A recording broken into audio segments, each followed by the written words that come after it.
Many years have passed since I shared lodgings with my remarkable friend, Sherlock Holmes. Time has softened countless memories, yet a handful remain as vivid to me as the glow of a winter fire upon the walls of old Baker Street. Some adventures delighted the mind, others served the heart, but a very few left behind a quiet unease that never entirely faded. This is one such recollection. Even now, when rain taps gently against my window and the evening grows still, I find myself remembering a lonely stretch of the Cornish coast where the sea met dark cliffs beneath a pale spring sky. Holmes himself once urged me to tell this story, calling it among the strangest investigations of his career. Until then, I had kept my notes private, believing that some mysteries deserved silence. Yet perhaps enough years have now passed for the tale to be told. If you enjoy these quiet recollections of our adventures, I invite you to settle comfortably, let the cares of the day drift away, and join me beside the fire as we open another chapter from the casebook of Sherlock Holmes. It was in the spring of 1897 that Holmes's tireless mind finally demanded a price from his body. Months of relentless investigation, late nights beneath the warm glow of Baker Street's gas lamps, and the endless parade of anxious visitors had left even his extraordinary constitution exhausted. Our physician insisted that he abandon London for complete rest, or his health suffered permanent harm. To my quiet satisfaction, Holmes reluctantly agreed. Thus we left behind the familiar sound of carriage wheels rolling along Baker Street, and traveled far to the western edge of England, where Cornwall stretches into the Atlantic like an ancient hand reaching toward the sea. At that time, neither Holmes nor I suspected that our peaceful retreat would soon become the setting for one of the most unusual mysteries we had ever encountered. The strangest part of the story was still waiting quietly beyond the cliffs. Our small cottage stood upon a grassy headland overlooking the broad curve of Mounts Bay. Its whitewashed walls were plain, its rooms modest, yet its position was among the most peaceful I have ever known. From our windows, we watched the endless Atlantic rolling toward black cliffs that had challenged sailors for countless generations. On calm mornings, the sea shimmered beneath gentle sunlight, while distant fishing boats drifted quietly across the water. By evening, soft mists gathered over the bay, and the lonely cry of seabirds floated upon the cool breeze. The beauty of that coast carried a curious melancholy. Holmes often remarked that nature seemed to possess two faces there. One invited peaceful reflection, while the other hinted at hidden dangers beneath the calm surface. Local fishermen spoke respectfully of sudden storms that appeared without warning, turning tranquil waters into a place of wrecks and sorrow. Countless ships, they told us, had found their final resting place upon those unforgiving rocks. Away from the sea, the landscape became quieter still. Wide rolling moors stretched across the countryside, covered with coarse grass and weathered stone. Ancient monuments stood scattered across the hills, great circles of stone, lonely burial mounds, and forgotten earthworks whose builders had vanished many centuries before. It seemed impossible to walk very far without encountering some silent reminder of people whose names had long since disappeared from history. Holmes found the region endlessly fascinating. Although his physician had ordered complete rest, I quickly realized that rest meant something rather different to Holmes than it did to most men. He could never remain idle for long. If there were no criminals to pursue, he simply turned his remarkable mind toward another subject. During those Cornish weeks, his newest interest became the ancient language of the county. He filled our little sitting room with books on history, archaeology, and philology. More than once I awoke early to find him seated beside the fireplace with a notebook upon his knee, comparing unfamiliar words while his pipe rested forgotten between his fingers. He amused himself by proposing bold theories, connecting the old Cornish tongue with civilizations far beyond Britain. Whether those ideas would ever have convinced scholars, I cannot say. Holmes enjoyed exploring unusual possibilities almost as much as solving mysteries. Our daily routine soon became wonderfully peaceful. After breakfast, we would set out across the moors, sometimes walking for miles, without meeting another soul. The air carried the fresh scent of wild flowers and salt from the sea. Sheep grazed quietly upon distant hillsides, while the occasional church tower rose above small villages that seemed untouched by modern life. Those long walks appeared to restore some of Holmes' strength. The sharp lines of fatigue gradually softened from his face, and there were mornings when I believed our journey had achieved exactly what the doctors had hoped. Had events continued in that fashion, this would have been remembered merely as a pleasant holiday shared between old friends. Instead, fate had prepared something entirely different. Within only a few days, our quiet refuge would be interrupted by a visitor, whose anxious face carried news unlike anything either of us had ever expected to hear. Among the few people we came to know during our stay was the kindly vicar of the nearby village of Tredannick Wallace.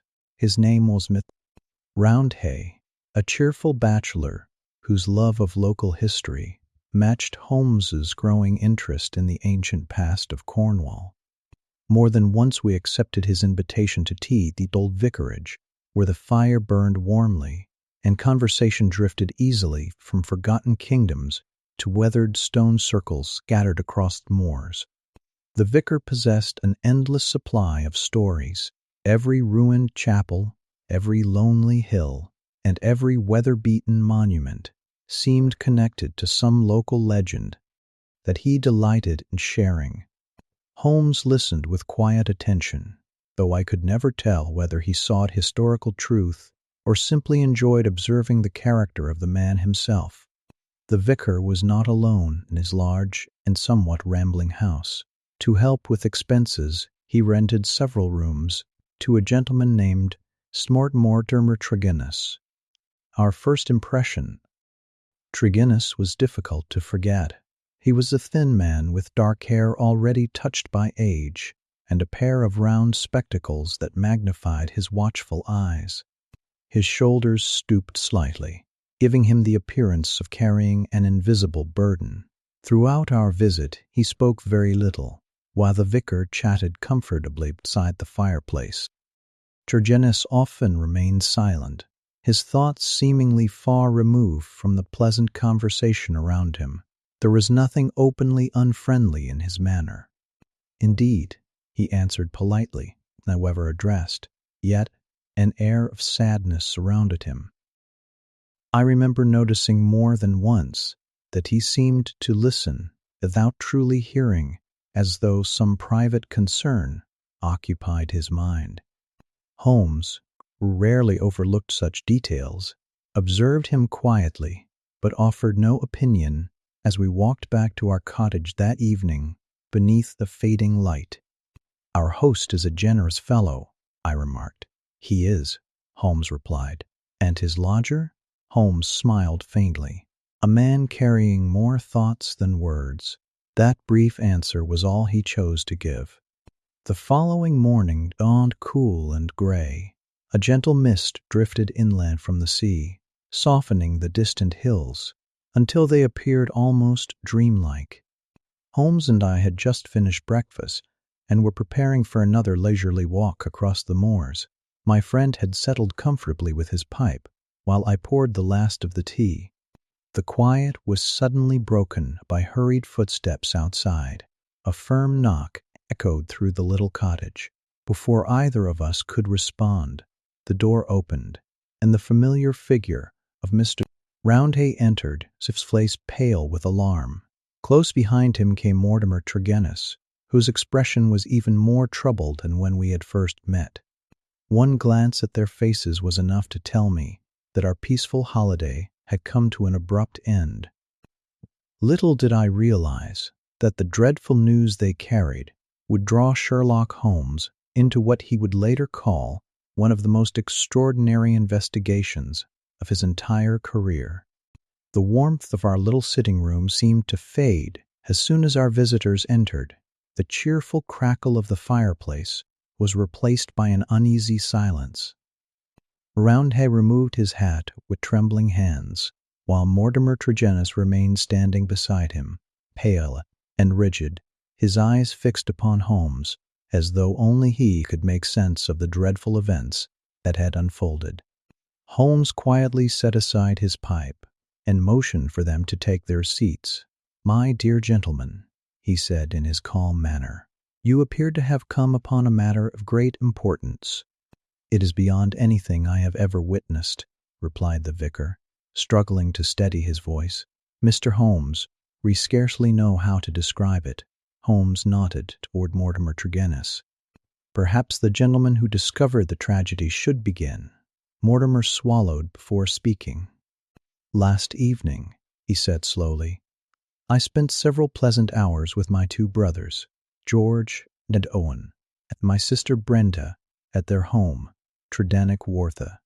We dined together and afterward played a quiet game of whist. There was laughter, conversation, and nothing to suggest that anything was amiss." He paused, lowering his eyes. "I left shortly after 10:15. They remained seated around the table exactly as I had left them. The room fell silent except for the distant sound of waves striking the cliffs below our cottage.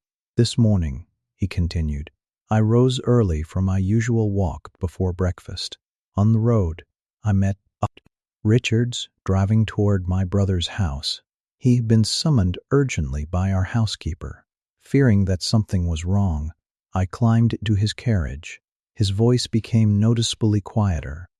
When we entered the dining room, he stopped altogether, as though the memory itself refused to be spoken. The vicar gently completed the account. They were still seated around the card table. The candles had burned almost completely away.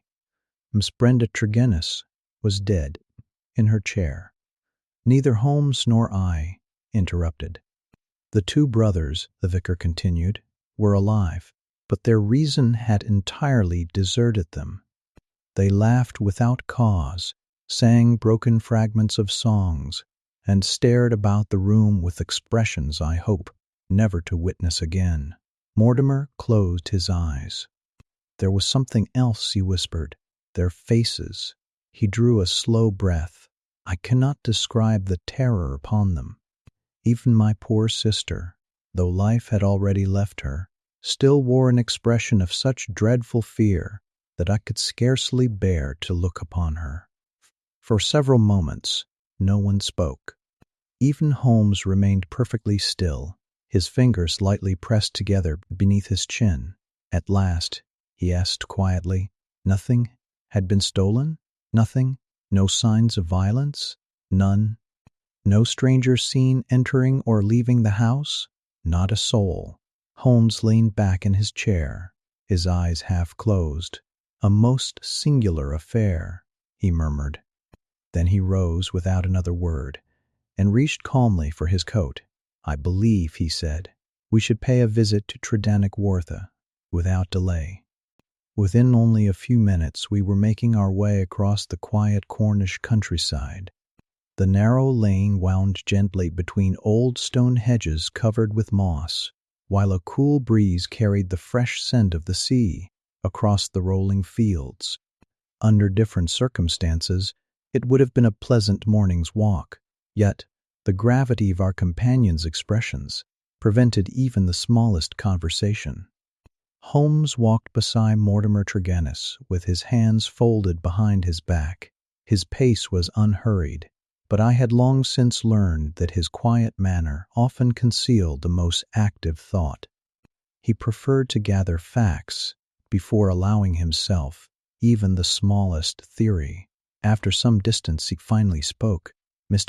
Tregennis," he said gently, "I should like you to recall last evening as carefully as possible. Even the smallest detail may prove valuable." "I shall tell you everything I can remember," replied Mortimer. "You and your family appeared cheerful?" "Very much so." "There had been no quarrel?" "None." "No unexpected visitor?" "No." "You all played cards together?" "Yes. We sat around the dining table for more than an hour. And when you left, I simply wished them good night. They remained exactly where they were." Holmes nodded thoughtfully. "Who closed the door behind you?" "I did. Our housekeeper had already retired for the evening." "Windows?" "They were closed." "The curtains?" The blind remained raised. One could easily see the garden outside. Holmes remained silent for several steps before asking another question. "During the game, did anything unusual happen?" Mortimer frowned as though searching distant memories. "There was, perhaps, one small thing." Holmes looked toward him immediately. My brother George suddenly glanced toward the window behind me. His expression changed for only a moment. "You noticed it?" I asked what had caught his attention. At his answer, he said he thought he had seen something moving among the bushes outside. Holmes stopped walking. "You looked yourself?" I turned immediately, but I saw nothing clearly. It was dark, and I could only make out the shrubs near the window. There may have been someone there, or perhaps only my imagination. "Did anyone leave the table to investigate?" "No."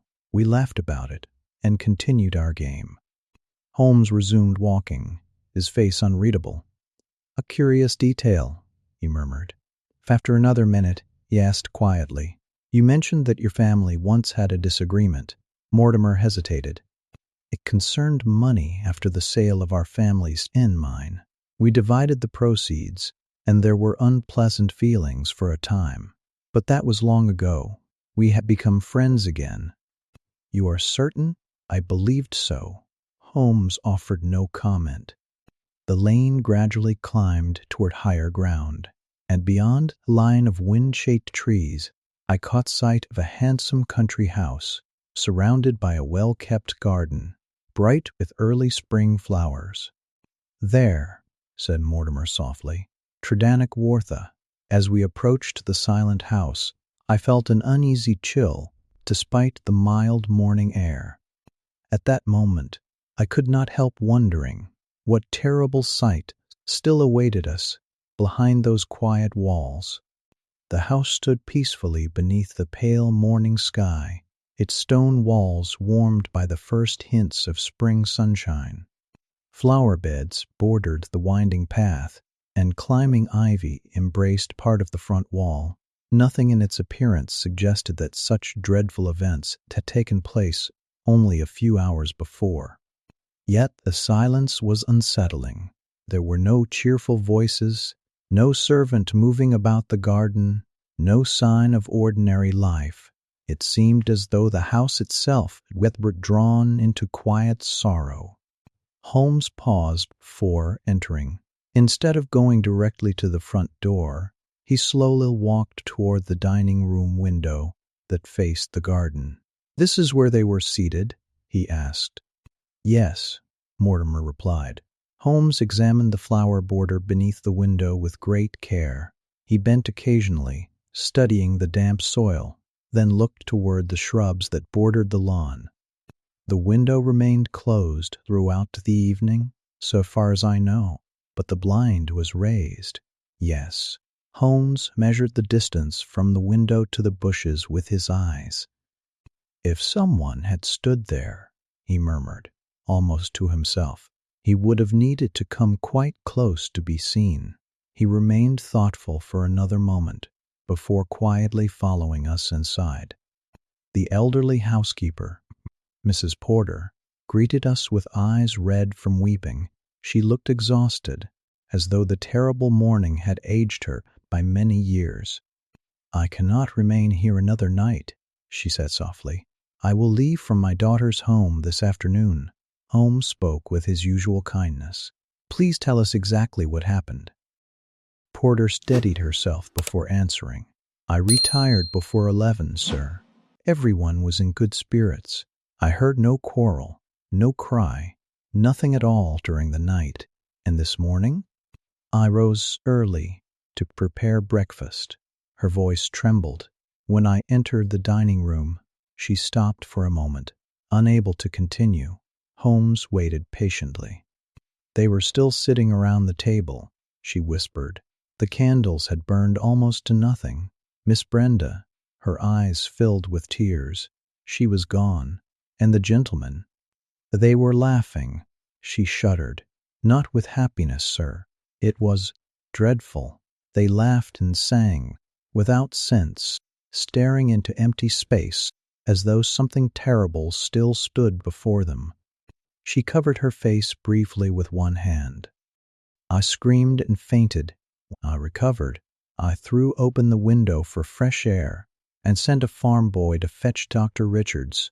Holmes nodded thoughtfully. "You touched nothing else?" "No, sir." "Excellent." He thanked the poor woman gently before asking whether we might see Miss Brenda's room. Mrs. Porter silently led us upstairs. As we climbed the old wooden staircase, every footstep echoed through the strangely quiet house. I could not escape the feeling that we were drawing closer to a mystery unlike any Holmes and I had encountered before. Little did I realize that the most unsettling discoveries were still waiting below, in the room where the family had gathered for what they believed would be an ordinary evening together. Mrs. Porter quietly opened the bedroom door and stepped aside. Holmes entered first, removing his hat with a respectful nod. I followed close behind. Brenda Tregennis had evidently been a woman of gentle habits and simple taste. The room reflected that quiet character. Sunlight filtered softly through the curtains, resting upon polished furniture, neatly folded garments, and a small vase of early spring flowers that now seemed painfully out of place. The peaceful surroundings made the tragedy all the more difficult to comprehend. She lay upon the bed where the doctor had placed her after examining the body. Even in death, one could still see that she had been a handsome woman. Time had touched her features only lightly, yet no peaceful expression rested upon her face. Instead, her eyes remained slightly open, and every muscle seemed frozen by the memory of an unimaginable terror. I had witnessed many deaths during my years as an army surgeon, and later as Holmes's companion. Few had affected me so deeply. Holmes stood silently beside the bed for several moments. He neither hurried nor spoke. His gaze moved slowly over every detail, observing far more than I could possibly appreciate. "There are no marks of violence," I said quietly. "None," Holmes replied. "No poison that leaves an obvious sign. So it would appear." He gently examined her hands before stepping back. The cause of death was almost certainly not physical injury. His calm voice offered little comfort, for it only emphasized the extraordinary nature of the case. We left the bedroom and descended once more to the dining room, where the terrible events had occurred. The table remained exactly as it had been found. 4 candles had burned down uneven pools of hardened wax. A pack of playing cards still lay scattered where the unfinished game had ended so suddenly.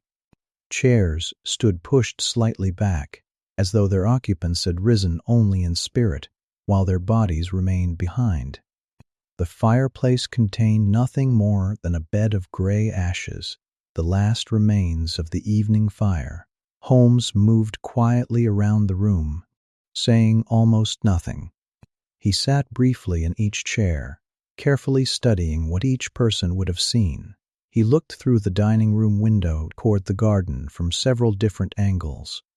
He measured distances with his eyes alone, occasionally pausing to fold his arms while deep in thought.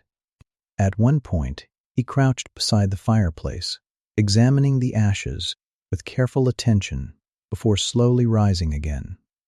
"Curious," he murmured. He then walked to the window once more. From where Brenta had been seated, the garden could be seen clearly enough, despite the darkness that had existed the previous evening.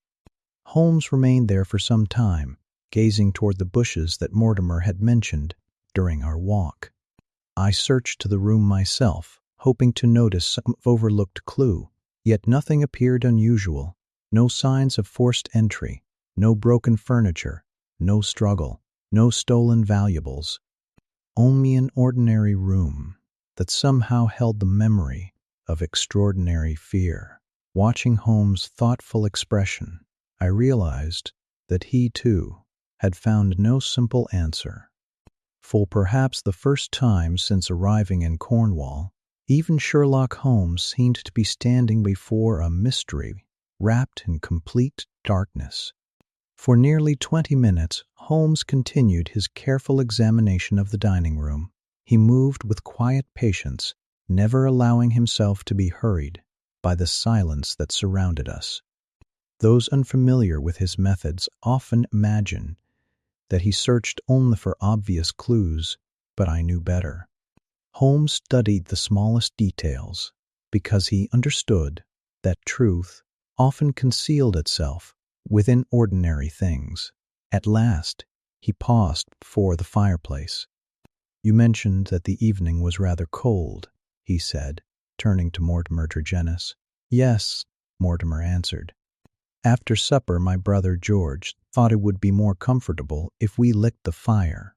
"So the fire was not already burning when you arrived?" "No, it was lit afterwards." Holmes nodded thoughtfully. "I see." He knelt once more and gently stirred the gray ashes with the tip of the poker.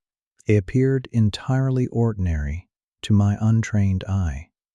Then he looked toward the 4 candles. They burned almost completely away. "Yes," said Mortimer. "When I returned this morning, they had nearly reached their sockets." Holmes examined each candle without touching it. "No lamp?" "There was no need. The candles gave sufficient light." Again, Holmes became silent. He slowly crossed the room and stood beside the dining room window. The window remained shut throughout the evening, so far as anyone knows. Holmes tested the latch carefully before opening it a few inches. Fresh Cornish air drifted quietly into the room. Mrs. Porter watched anxiously from the doorway. "I opened it this morning, sir," she explained. "The room felt terribly close after what I found." "You did well," Holmes replied kindly. He closed the window once more. I noticed that he now seemed less interested in the cards or the furniture than in the air itself. He stood perfectly still for several moments, as though trying to imagine the room exactly as it had been during the previous night. Finally, he spoke. "What are your plans now, Mr. Tregennis?" "I scarcely know," Mortimer answered wearily. "My brothers have been taken away for treatment, and poor Brenda." His voice faltered, before he quietly composed himself.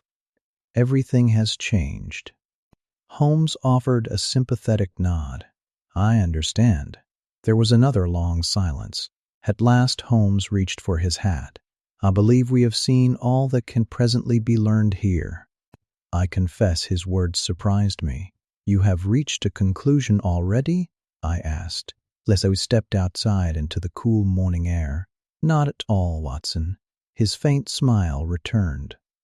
"I have merely reached the point where additional observation is unlikely to produce additional facts." We crossed the garden slowly toward the gate. Before leaving, Holmes paused once more to glance back at the peaceful house standing beneath the spring sunshine. "So ordinary," he murmured. Yet something entered that room which left no obvious trace. As we began the walk back toward our cottage, I could see that Holmes had withdrawn into deep thought once again. Whatever answer he sought remained hidden, and for the first time since our arrival in Cornwall, even he appeared willing to wait patiently until the mystery chose to reveal another piece of itself. The walk back to our little cottage was quieter than our journey to Tredannick Wartha. A gentle breeze carried the scent of the sea across the open fields, and somewhere in the distance a skylark sang above the moors. Nature seemed entirely unaware that sorrow had settled over one of its peaceful villages. For a long while, Holmes said nothing. I had learned not to disturb him during such moments. His mind worked best when left to arrange each observation in its proper place, rejecting one possibility after another until only truth remained. At last, I ventured to speak. "What do you make of it, Holmes?" He smiled faintly without looking at me. "My dear Watson, I make very little of it at present. You found no useful clue?" "On the contrary, I found several." His answer surprised me. "Then you already suspect someone?" "I suspect many things," he replied calmly. "Unfortunately, suspicion without evidence is merely imagination, and imagination is a dangerous servant in detective work." We continued walking beneath a sky where pale clouds drifted lazily inland. "Consider the facts," Holmes continued. 3 healthy people sat together enjoying an ordinary evening. Within a few moments, one was dead, and 2 had lost their reason. There were no injuries. "Precisely. No poison that we can identify. So far, no intruder. Perhaps," his last word caught my attention, "you would believe someone entered the house?" "I have not said so." "But you do not dismiss the possibility?" Holmes folded his hands behind his back. "There are difficulties, whichever explanation one adopts. If an outsider entered, why was there no evidence? If no outsider entered, then whatever happened must have originated within that room itself." "The window?" I suggested. He shook his head gently. "The flower bed beneath it showed no convincing signs of disturbance. The bushes, equally disappointing." We walked on in silence for another minute. "Mortimer Tregennis," Holmes said at last. "You suspect him?" "I suspect everyone until evidence allows me not to." He appears genuinely distressed. "I believe he is." Holmes glanced toward me with a thoughtful expression. "But genuine grief and hidden guilt are not always enemies, Watson.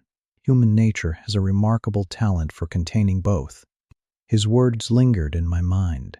When we reached our cottage, Holmes settled immediately into his favorite armchair beside the fireplace. He filled his pipe with tobacco and allowed several quiet minutes to pass, while blue smoke curled lazily toward the ceiling. Anyone seeing him at that moment would have believed he had abandoned the investigation altogether. I knew better. The more motionless Holmes appeared, the faster his mind was working.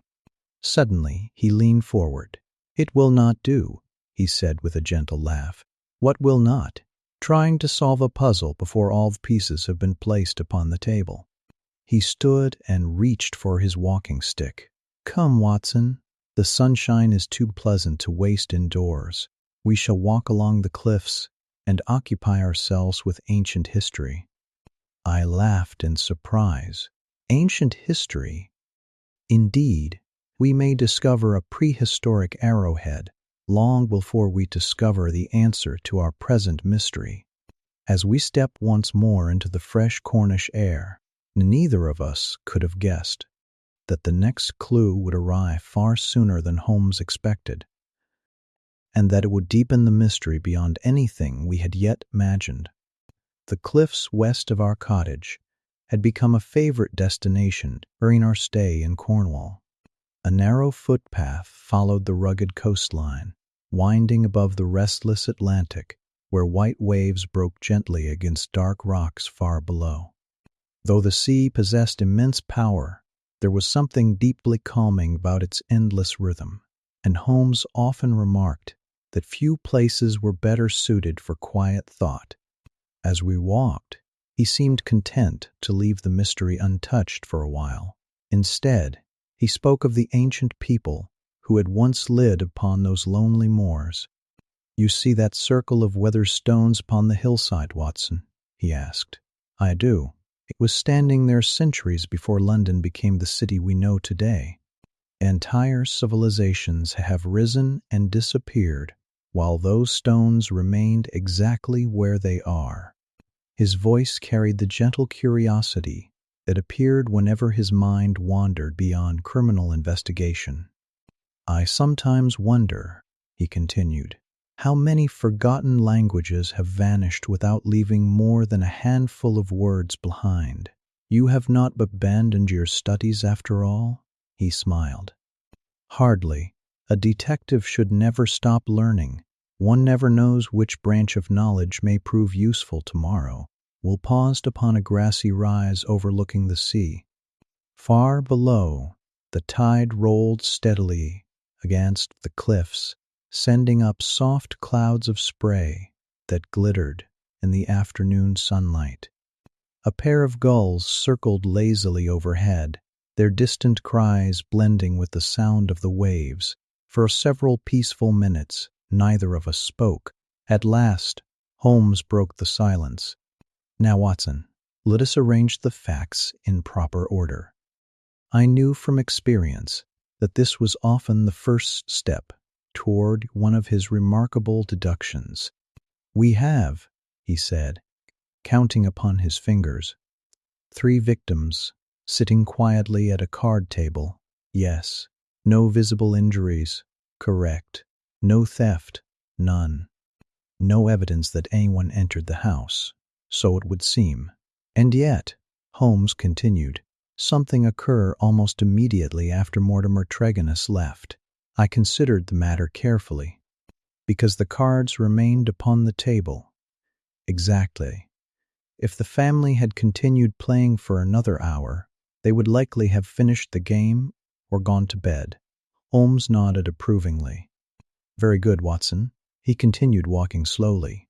"Therefore, whatever overtook them happened within only a few minutes of Mr. Tregennis's departure, unless his account is untrue. A possibility which cannot yet be dismissed." The sea breeze lifted the brim of his hat as he looked thoughtfully toward the distant horizon. "There is another difficulty," he added. "The movement in the garden." "Precisely. If someone stood outside the window, surely footprints would remain, especially after a damp evening. But we found none that satisfied me." His expression remained thoughtful rather than discouraged.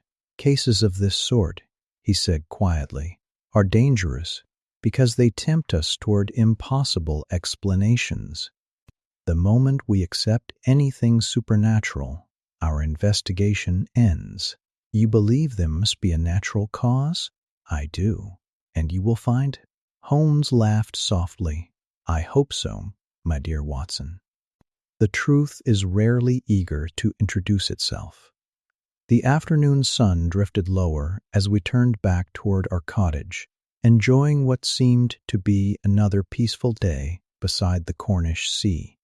Neither of us realized that before evening arrived, an unexpected visitor would bring news so shocking that every conclusion Holmes had cautiously begun to build would have to be reconsidered from the beginning. We returned to our cottage in the late afternoon with little more than careful observations to guide us. Holmes settled into his familiar armchair beside the fireplace, where a modest fire burned against the evening chill. He filled his pipe once again, and before long the room was wrapped in slow-moving ribbons of blue smoke. To anyone unfamiliar with him, it might have appeared that he had abandoned the investigation entirely. Nothing could have been further from the truth. I had seen Holmes in this state many times before. His eyes seemed fixed upon the dancing flames, Yet his mind was quietly arranging every known fact, testing each possibility before allowing it to remain. I occupied myself with a medical journal, though I confess I read the same page several times without taking in a single sentence. The mystery of the Tregennis family had taken hold of my thoughts as firmly as it had Holmes. As dusk settled over the Cornish coast, rain began to fall softly against the cottage windows. The wind carried the scent of salt from the sea, while somewhere beyond the cliffs the steady boom of distant waves echoed through the gathering darkness. It was a peaceful evening. Then came an unexpected visitor. A heavy knock sounded upon our front door. Before I could rise, Holmes calmly remarked, "A man of considerable height and weight. You know that from the knock?" "No." From the shadow beneath the door, I opened to find an imposing gentleman standing upon the threshold. He was one of the most striking men I had ever seen. Tall, broad-shouldered, and deeply weathered by years beneath the African sun, he possessed a rugged face marked by determination and experience. A thick beard framed his powerful jaw, while his keen gray eyes missed very little. Even before he introduced himself, I recognized him from newspaper illustrations. It was Lon Sterndale, the celebrated explorer, whose expeditions across Central Africa had earned him international admiration. Holmes welcomed him courteously. "Please come in, Doctor." Sterndale removed his coat and accepted the offered chair, though he remained unusually restless.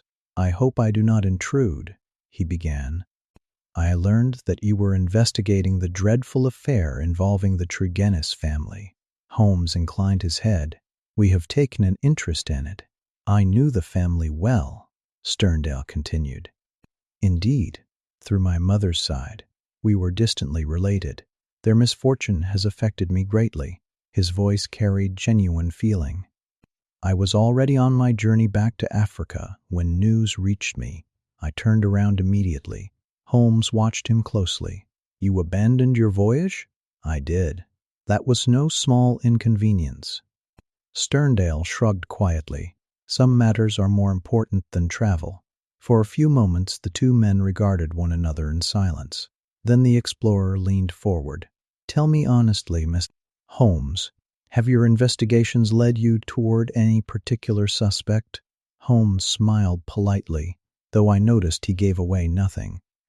"I fear it would be far too early to answer that question." For the briefest instant, disappointment crossed Dr. Sterndale's face. At the time, I thought little of it. Only much later would I understand how important that short conversation truly was. Dr. Sterndale remained with us only a short while. Though his manner was courteous, I sensed an impatience beneath his calm exterior.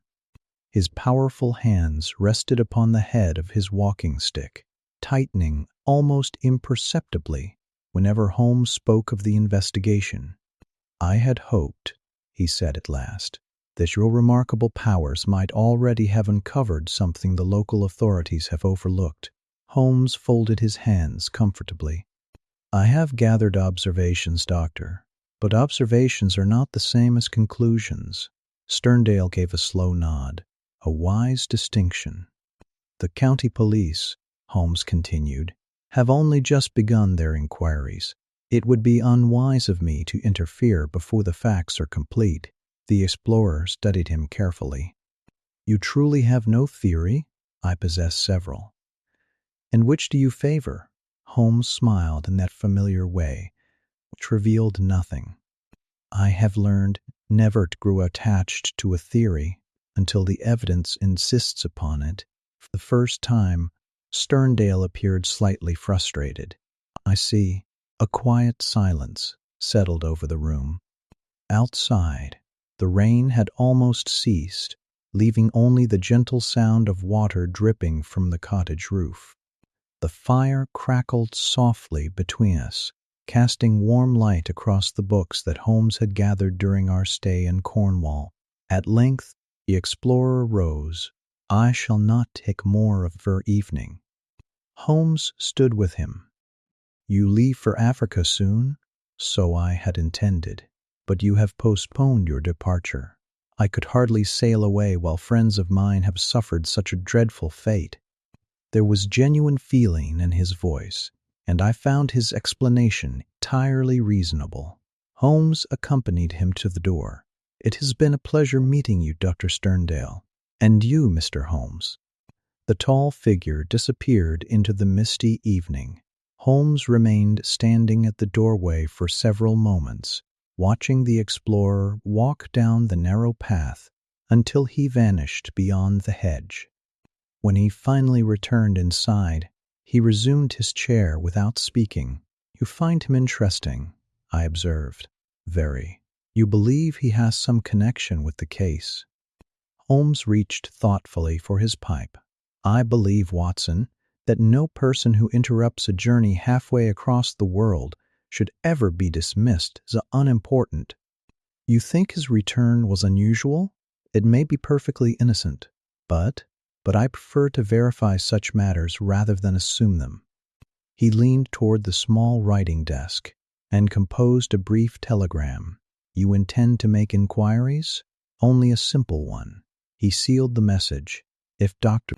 Sterndale truly abandoned his voyage after receiving news of the tragedy, then his account will be easily confirmed.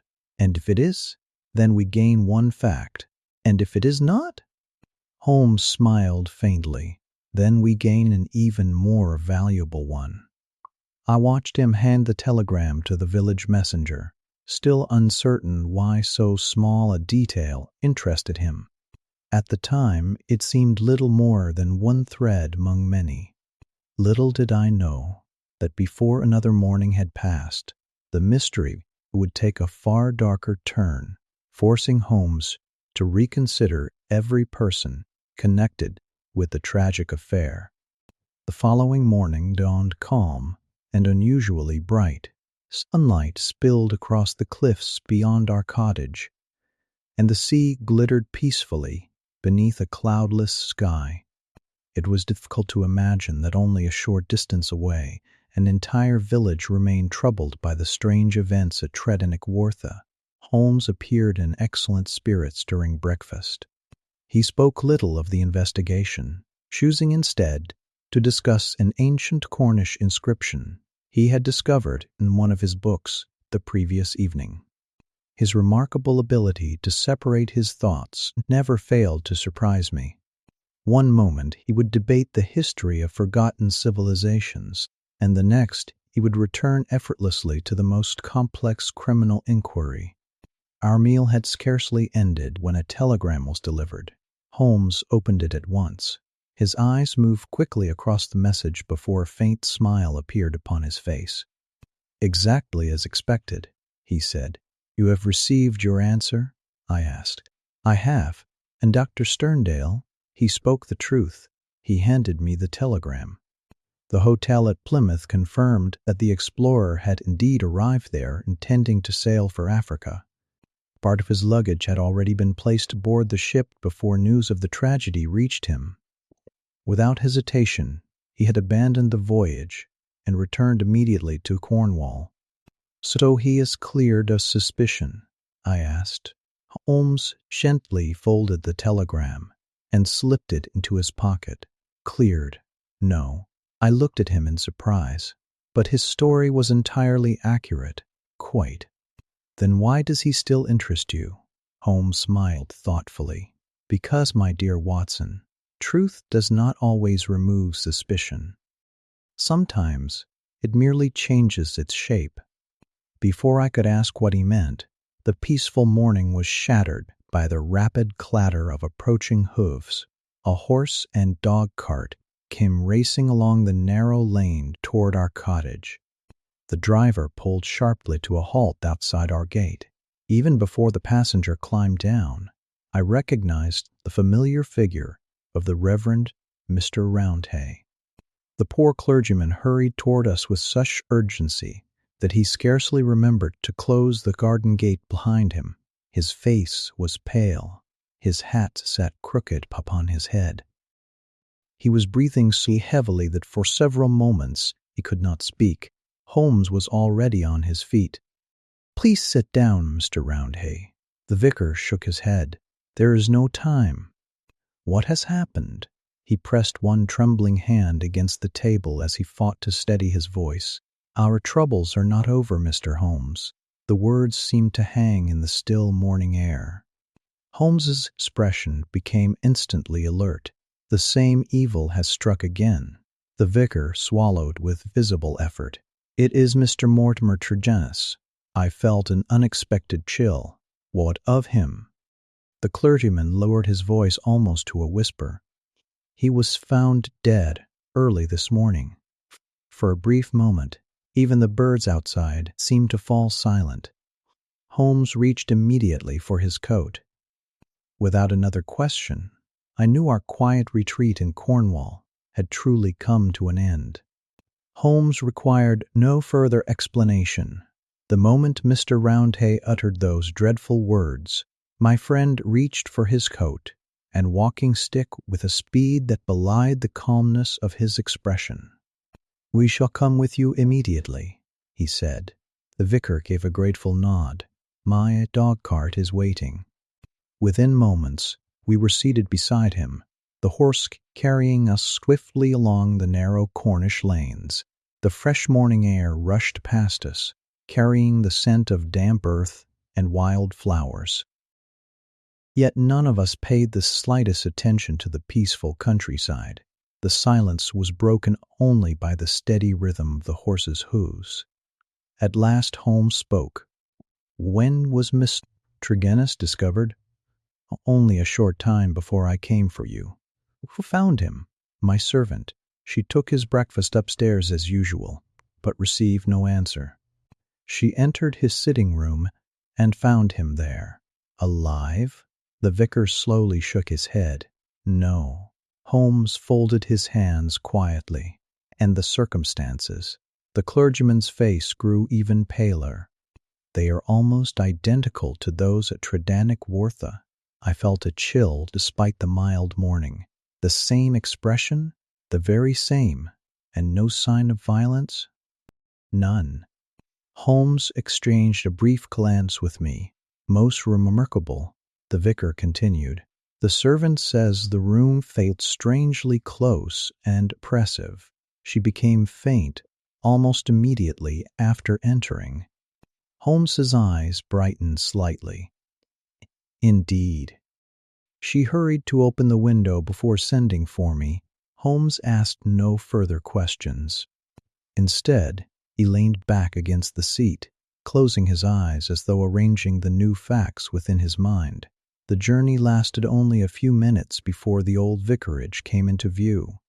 Several villagers stood quietly near the gate, speaking in hushed voices. News of the second tragedy had clearly spread with astonishing speed. As our carriage stopped, they respectfully stepped aside to allow us through. The vicar led us round the side of the large house. "Mr. Tregennis occupied these rooms," he explained. They formed a separate corner of the building, with a comfortable sitting room below and a bedroom directly above. Both overlooked a neat stretch of lawn, bordered by hedges and flowering shrubs. Everything appeared perfectly ordinary. That simple appearance somehow made the tragedy even more unsettling. "We have disturbed nothing," said the vicar. "I thought you would wish to see everything exactly as it was found." "You judged correctly," Holmes replied. Before entering, he slowly surveyed the outside of the building. His eyes lingered upon the bedroom window above us. Then they moved downward to the sitting room window that faced a lawn. Without a word, he stepped onto the grass and began examining the ground with careful attention.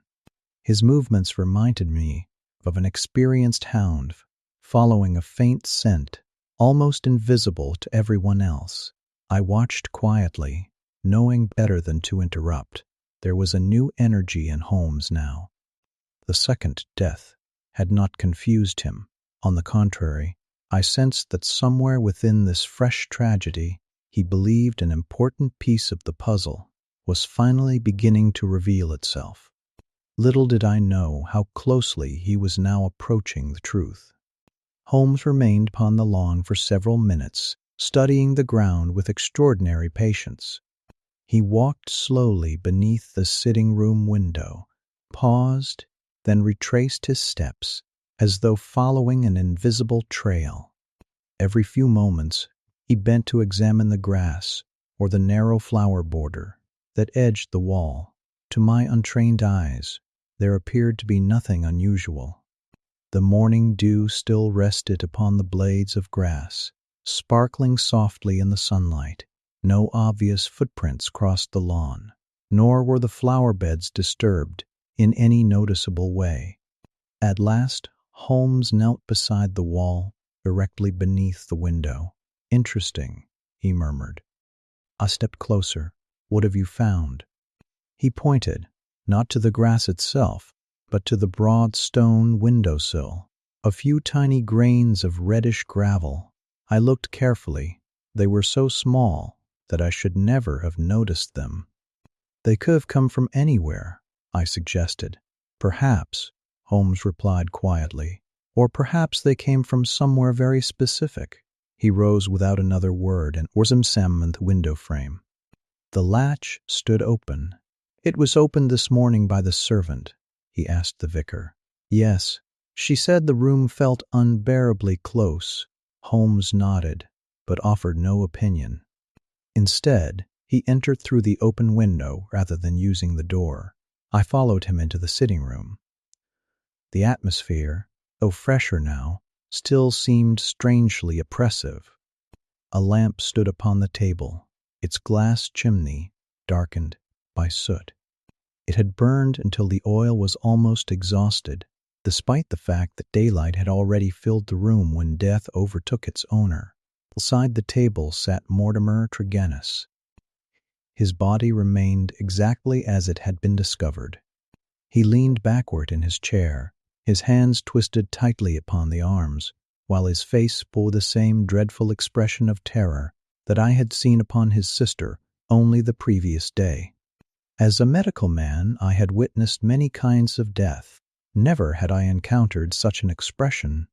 It was as though the final moments of his life had confronted him with something so overwhelming that fear itself became fatal. Holmes circled the room rapidly. Unlike his earlier examination at Tredannick Wartha, he now moved with unmistakable purpose. He inspected the lamp first, then the table, then the fireplace, though no fire had been lit. After that, he climbed the narrow staircase to the bedroom above. I hurried after him. The room had clearly been occupied during the night. The bedclothes were disturbed, and several garments lay hastily folded upon a nearby chair. Holmes crossed directly to the bedroom window. Without hesitation, he opened it wide and leaned outside, studying the lawn below with intense concentration. For the first time since the investigation had begun, I saw a familiar spark appear in his eyes. It was the look that always told me one thing. Sherlock Holmes had finally discovered a clue worthy of his full attention. I had witnessed that expression upon Holmes's face many times before. It was never one of excitement alone, but of quiet satisfaction. Some small detail, invisible to everyone else, had suddenly found its proper place within the larger picture. He remained leaning from the bedroom window for nearly a minute before stepping back inside. "What is it, Holmes?" I asked. "Not certainty, Watson," he replied. "Direction." He descended the stairs with remarkable energy, returning once more to the sitting room. There he resumed his examination of the lamp standing upon the table. It was an ordinary oil lamp, such as one might find in countless country homes, yet Holmes handled it with extraordinary care. He measured the depth of the remaining oil with a small ruler from his pocketbook and carefully inspected the glass chimney. "What interests you?" I asked. The lamp was still burning when the servant entered. Yes, and according to her account, daylight had already filled the room. I nodded. So why continue burning it? I considered the question. Perhaps Mr. Tregennis forgot to extinguish it. Perhaps Holmes removed the chimney and examined the thin sheet of talc that formed the protective shield above the flame. He suddenly paused. Without speaking, he produced his magnifying lens. "What have you found?" Instead of answering immediately, he gently scraped a few tiny flakes of gray ash from the upper surface into a folded envelope. Around the edge remained a faint ring of reddish-brown powder, so slight that I could barely distinguish it. Holmes carefully collected only part of the residue. "You are leaving some behind," I observed, quite intentionally. "For what reason?" He smiled. "The county police deserve the opportunity of making discoveries for themselves." I could not help smiling in return. Even in the middle of such a disturbing investigation, Holmes never entirely lost his dry sense of humor. Just then, the local doctor and a police inspector entered the room together. Holmes greeted them courteously. "I fear we are about to leave," he said. "Our own examination is complete." The inspector appeared slightly surprised. "So soon? I believe I have found what I came to find."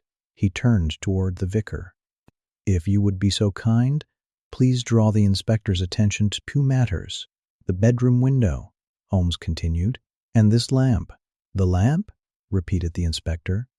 "I believe both deserve your closest attention." The officer nodded politely, though I sensed he was not entirely convinced. Holmes merely wished him good morning. As we stepped back onto the fresh green lawn, I finally asked the question that had occupied my thoughts since entering the room. "Holmes, have you solved it?" He walked several paces before replying. "No, but I now possess something far more valuable than a solution, and that is a path toward one." His eyes drifted thoughtfully toward the quiet countryside beyond the vicarage. "The second tragedy has not complicated the mystery, Watson. If anything," he paused for a moment, "it has begun to simplify it. At the time, I scarcely understood his meaning.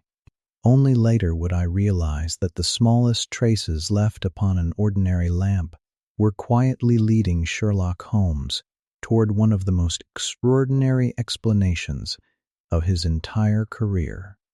As we left the vicarage and followed the quiet lane back toward our cottage, I found myself studying Holmes rather than the peaceful countryside around us. His pace was steady, his hands clasped behind his back, and his expression had settled into that thoughtful calm which always appeared whenever his mind had seized upon a promising line of reasoning. For nearly half a mile he remained silent. At last he spoke. "Watson, there is one circumstance which links both tragedies. The expressions upon the victims' faces," I suggested. "That is one. The suddenness of the attacks, also true. And what else?"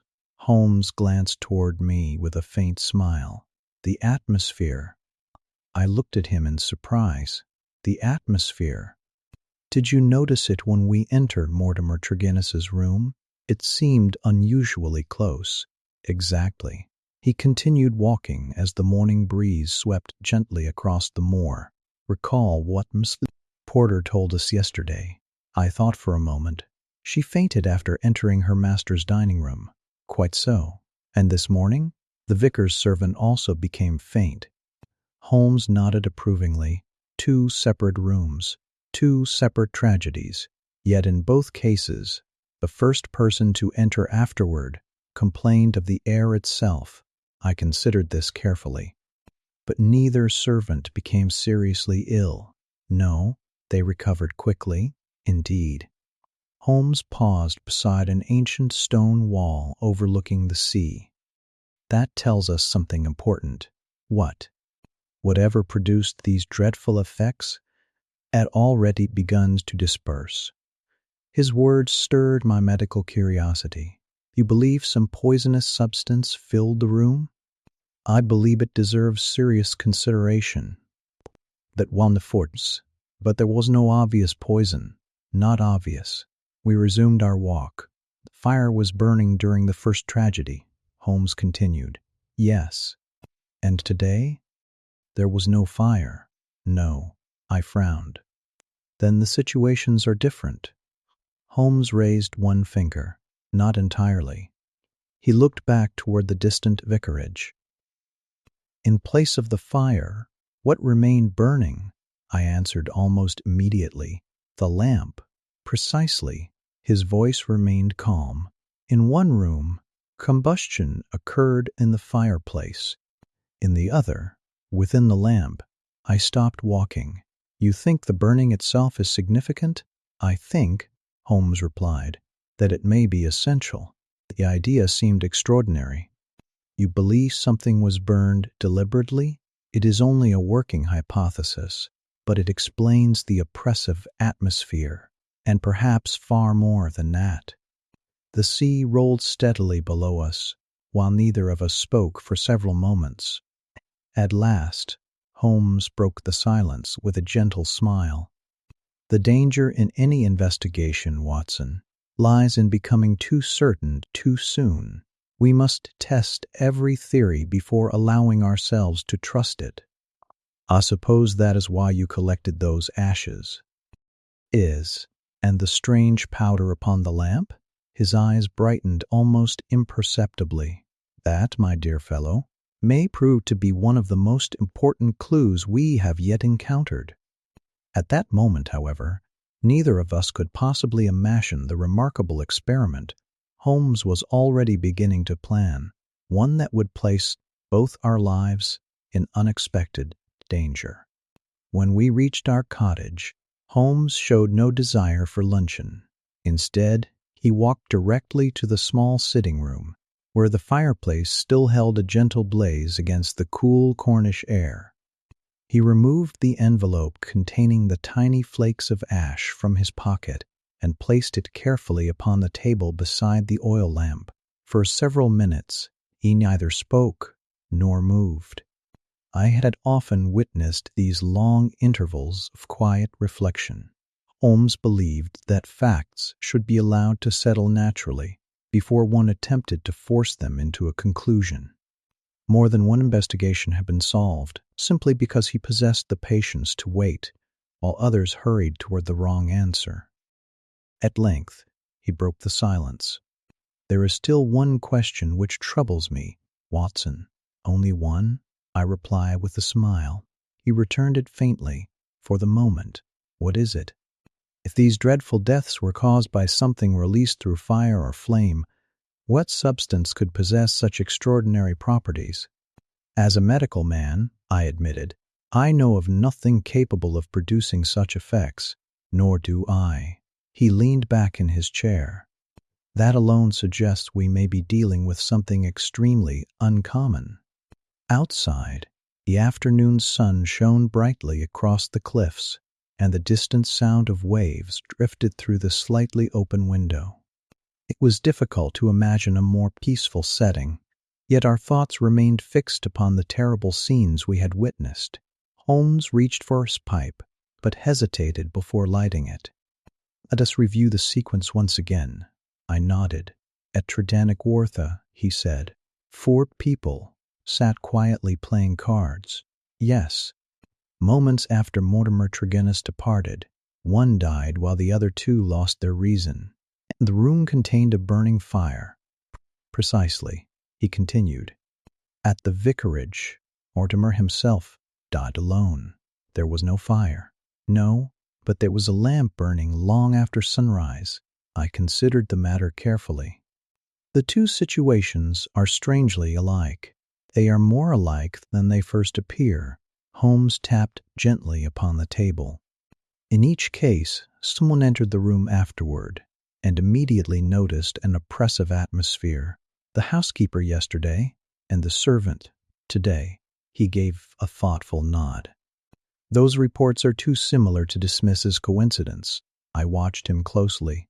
You believe the answer lies within the air itself. I believe, he replied quietly, that the air carried something which should not have been there. He fell silent once more. The only sounds were the ticking of the old mantel clock and the occasional crackle from the fire. Then, without warning, Holmes rose to his feet.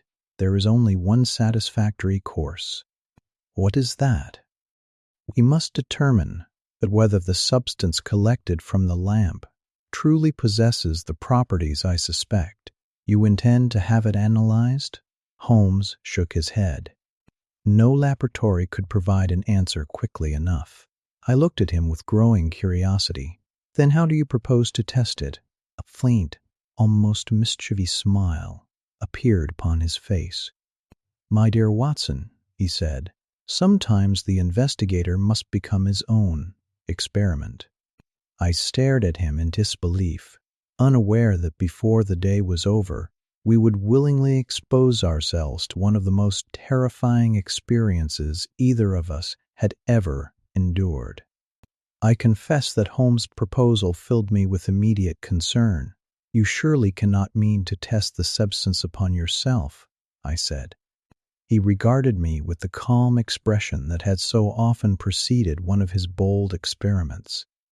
I mean to discover the truth, Watson, but not at such a risk. My dear fellow, he replied gently, if our theory is correct, somewhere in Cornwall there is a person who possesses a poison unknown to medical science. Should we fail to understand it, others may yet suffer. There was no arguing with him when duty spoke so plainly. Holmes crossed to a cupboard and withdrew an oil lamp almost identical to the one we had examined at the vicarage earlier that morning. He filled it carefully with fresh oil and placed it upon the center table. You purchased this yesterday, I observed. I did. You were already planning this? I considered the possibility. He unfolded the small paper envelope containing the gray flakes and the faint reddish-brown residue scraped from the lamp's protective shield. Only a tiny quantity remained. Surely that cannot be enough to reveal anything, I said. Sometimes, Holmes answered, the smallest fragment contains the greatest truth. He opened both front windows of the cottage as wide as they would go. Cool sea air drifted gently through the room, carrying the clean scent of salt and heather. I have no wish for unnecessary heroics, he said quietly. Fresh air may prove our greatest safeguard. He then arranged two sturdy chairs. One stood beside the open window, the other directly opposite it. You will sit here, he said, indicating the chair nearest the fresh breeze, and you, facing you, so we may watch one another. Precisely. His preparations were so careful, so methodical, that they almost reassured me. If either of us notices the slightest alarming symptom, Holmes continued, we shall immediately overturn the lamp, leave the room, and breathe fresh air. I hesitated. You need not join me. He spoke the words sincerely. This experiment is my responsibility. I looked across the room at my old friend. During our years together, we had crossed dangerous moors, entered abandoned houses, faced armed criminals, and followed him into situations that common sense would certainly have advised against. I could hardly refuse him now. You already know my answer, I said quietly. A rare warmth entered Holmes's eyes. I believed I did. He lit the lamp. Its gentle yellow flame flickered steadily beneath the glass chimney. For a moment, nothing happened. Then Holmes took the smallest pinch of the mysterious powder between his fingers. Only the tiniest amount, he murmured. He carefully sprinkled it upon the warm shield above the flame. We resumed our seats without speaking. The cottage became astonishingly still.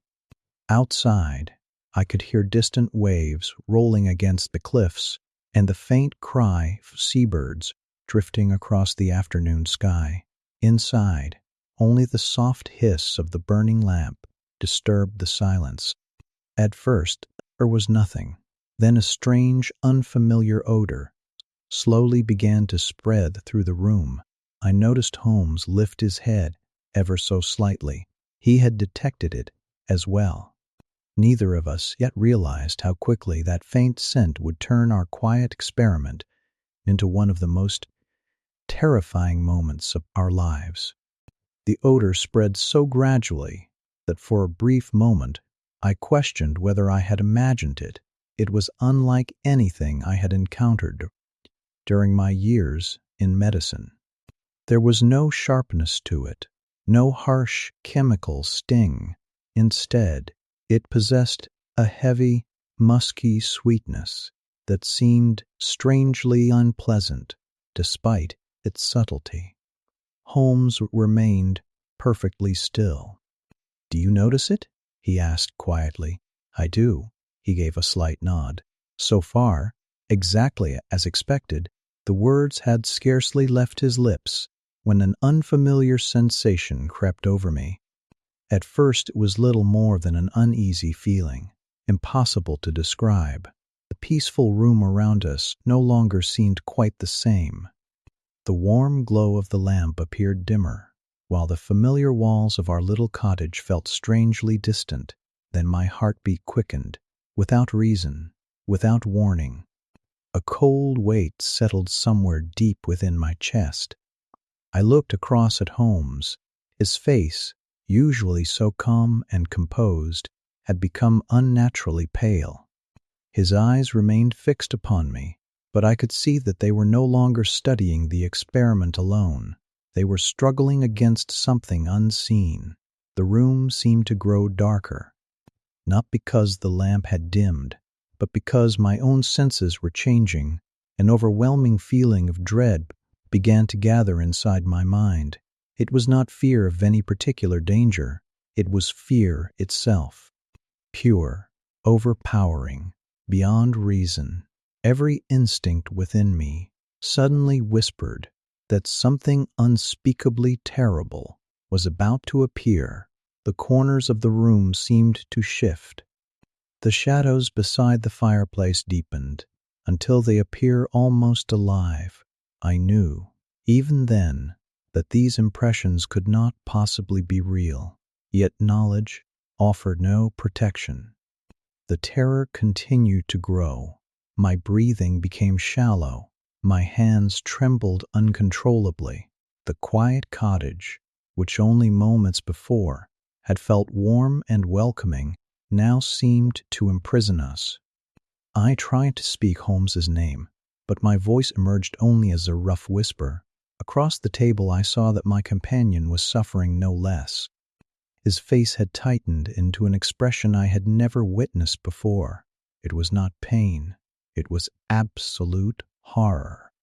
His eye stared toward something beyond my shoulder.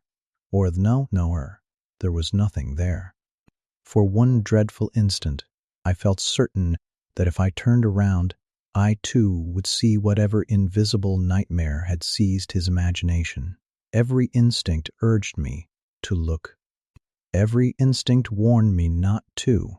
The struggle inside my own mind became almost unbearable. Then, through the overwhelming panic, one small corner of my reason remained alive. I remembered Holmes's instructions. Fresh air. With the last strength I could gather, I lurched from my chair and stumbled toward him. Grasping his arm firmly, I pulled with all my remaining strength. Together, we staggered blindly toward the open doorway. Neither of us spoke. Neither of us could. The need to escape that dreadful room had become stronger than every other thought. Only a few more uncertain steps remained between us and the clean Cornish air outside. The moment we crossed the threshold, the fresh sea air struck my face like cold water. Holmes and I stumbled several more paces before collapsing upon the grass outside the cottage. For a time neither of us spoke. I could hear only my own rapid breathing and the distant roar of the Atlantic below the cliffs. Gradually, the dreadful sensation began to lift. The heavy cloud of terror that had wrapped itself around my mind slowly drifted away, leaving behind exhaustion rather than fear. The familiar sounds of Cornwall returned one by one, the whisper of the wind through the grass, the cries of gulls overhead, and the gentle rustling of leaves nearby. I turned to Holmes. He lay upon his back, with his eyes closed, breathing deeply. His usually pale face became almost colorless, and beads of perspiration glistened across his forehead. Never, in all the years I had known him, had I seen him so shaken. After several long minutes, he opened his eyes and gave me a weary smile. "Upon my word, Watson," he said quietly, "I owe you both my thanks and my apology." "There is no apology needed. There certainly is." He slowly sat upright, still drawing deep breaths of the cool air. "I should never have invited you to share such an experiment. It was unjustifiable enough to risk myself, but quite another matter to expose a friend." I placed a hand upon his shoulder. "My dear Holmes, you know perfectly well that I would never have allowed you to face such danger alone." His expression softened. I suspected as much. For a little while we remained seated upon the grass, allowing the breeze to restore both body and mind. At last, Holmes rose carefully to his feet. "I believe," he said, "we have learned precisely what we needed. There can no longer be any doubt. None whatever." He looked back toward the open windows of our cottage. "The substance acts through combustion, and the atmosphere itself becomes poisonous." "Exactly." I shivered slightly as memories of the previous few minutes returned. "I have never experienced anything like it." "Nor have I." Holmes spoke thoughtfully. "It did not merely frighten us, Watson. No, it awakened fear itself." I nodded. "I cannot even describe what I imagined. Neither can I." For perhaps the first time, Holmes appeared genuinely disturbed by something he could not fully explain. "It is a remarkable poison," he said quietly, "one which attacks not the body first, but the mind. And had we remained inside?" He looked toward me gravely. "I believe we should not now be having this conversation." Those simple words carried more weight than any dramatic declaration could have done. After another few minutes, Holmes returned cautiously to the cottage. Holding his breath, he reached inside only long enough to seize the burning lamp with an iron poker. Carrying it at arm's length, he hurried outside and emptied it among a patch of damp earth beyond the garden, where the flame quickly died. Only then did he allow himself a long breath of relief. "The experiment," he said, "has answered one question completely." I looked at him expectantly. "Now," Holmes continued, "we must discover who possessed such an extraordinary poison, and why it was used." Once the dangerous fumes had fully dispersed, we returned to the cottage with considerably more caution. Holmes opened every window and allowed the fresh Atlantic breeze to sweep through the rooms for nearly an hour before either of us ventured inside again. The little envelope that had held the mysterious powder now lay empty upon the table. Holmes looked at it thoughtfully. "Whatever this substance may be," he said, "it is unlike any poison known to European medicine." "I should agree," I replied. "It attacks the imagination with astonishing speed." And with extraordinary violence, he resumed his place beside the fireplace, though neither of us felt inclined to light a pipe after our recent ordeal. "Our experiment has settled one important question," Holmes continued. "The deaths were not caused by fear alone. No, the fear was merely the visible symptom." He folded his hands together. "The true weapon is a poisonous vapor released when the substance was heated. I reflected upon the dreadful expressions we had seen upon the faces of Brenda and Mortimer Tregennis. They must have experienced exactly what we did. Holmes nodded gravely. Only for much longer. The thought sent a chill through me. It scarcely bears thinking about. No. For a while we sat quietly, each occupied by our own reflections. At last I asked the question that had troubled me ever since leaving the vicarage. If Mortimer Tregennis used this poison upon his own family, who then used it against him? Holmes's eyes lifted toward me. An excellent question. And your answer? I do not yet possess one. He rose and began pacing slowly before the fireplace. However, we may narrow the possibilities. How so? The second murderer, if murderer he was, must have known three things. I waited. First, that this remarkable poison existed. Second, how it should be used. And third, Holmes continued, that Mortimer Tregennis himself was guilty of the first crime. I considered those points carefully. That would limit the number of suspects considerably, very considerably. Holmes paused beside the window overlooking the sea. There cannot be many people in England who possess knowledge of such an extraordinary substance, and even fewer who could obtain it. Precisely. His expression grew thoughtful once more. There's another matter. The gravel? I asked. He smiled faintly. You are improving, Watson. The tiny red stones beneath the window. Exactly. They must have come from somewhere. And wherever they came from, Holmes replied quietly, they may lead us directly to the visitor who called upon Mortimer Tregennis for his death. Outside, the evening sun was beginning to sink toward the Atlantic, covering the sea with a broad path of golden light. It was a peaceful sight, one entirely at odds with the grim thoughts occupying our minds. Holmes stood watching the distant horizon for several moments. Then, almost to himself, he murmured, I believe it is time to pay closer attention to one gentleman whose interest in this case has been rather deeper than he wished us to notice.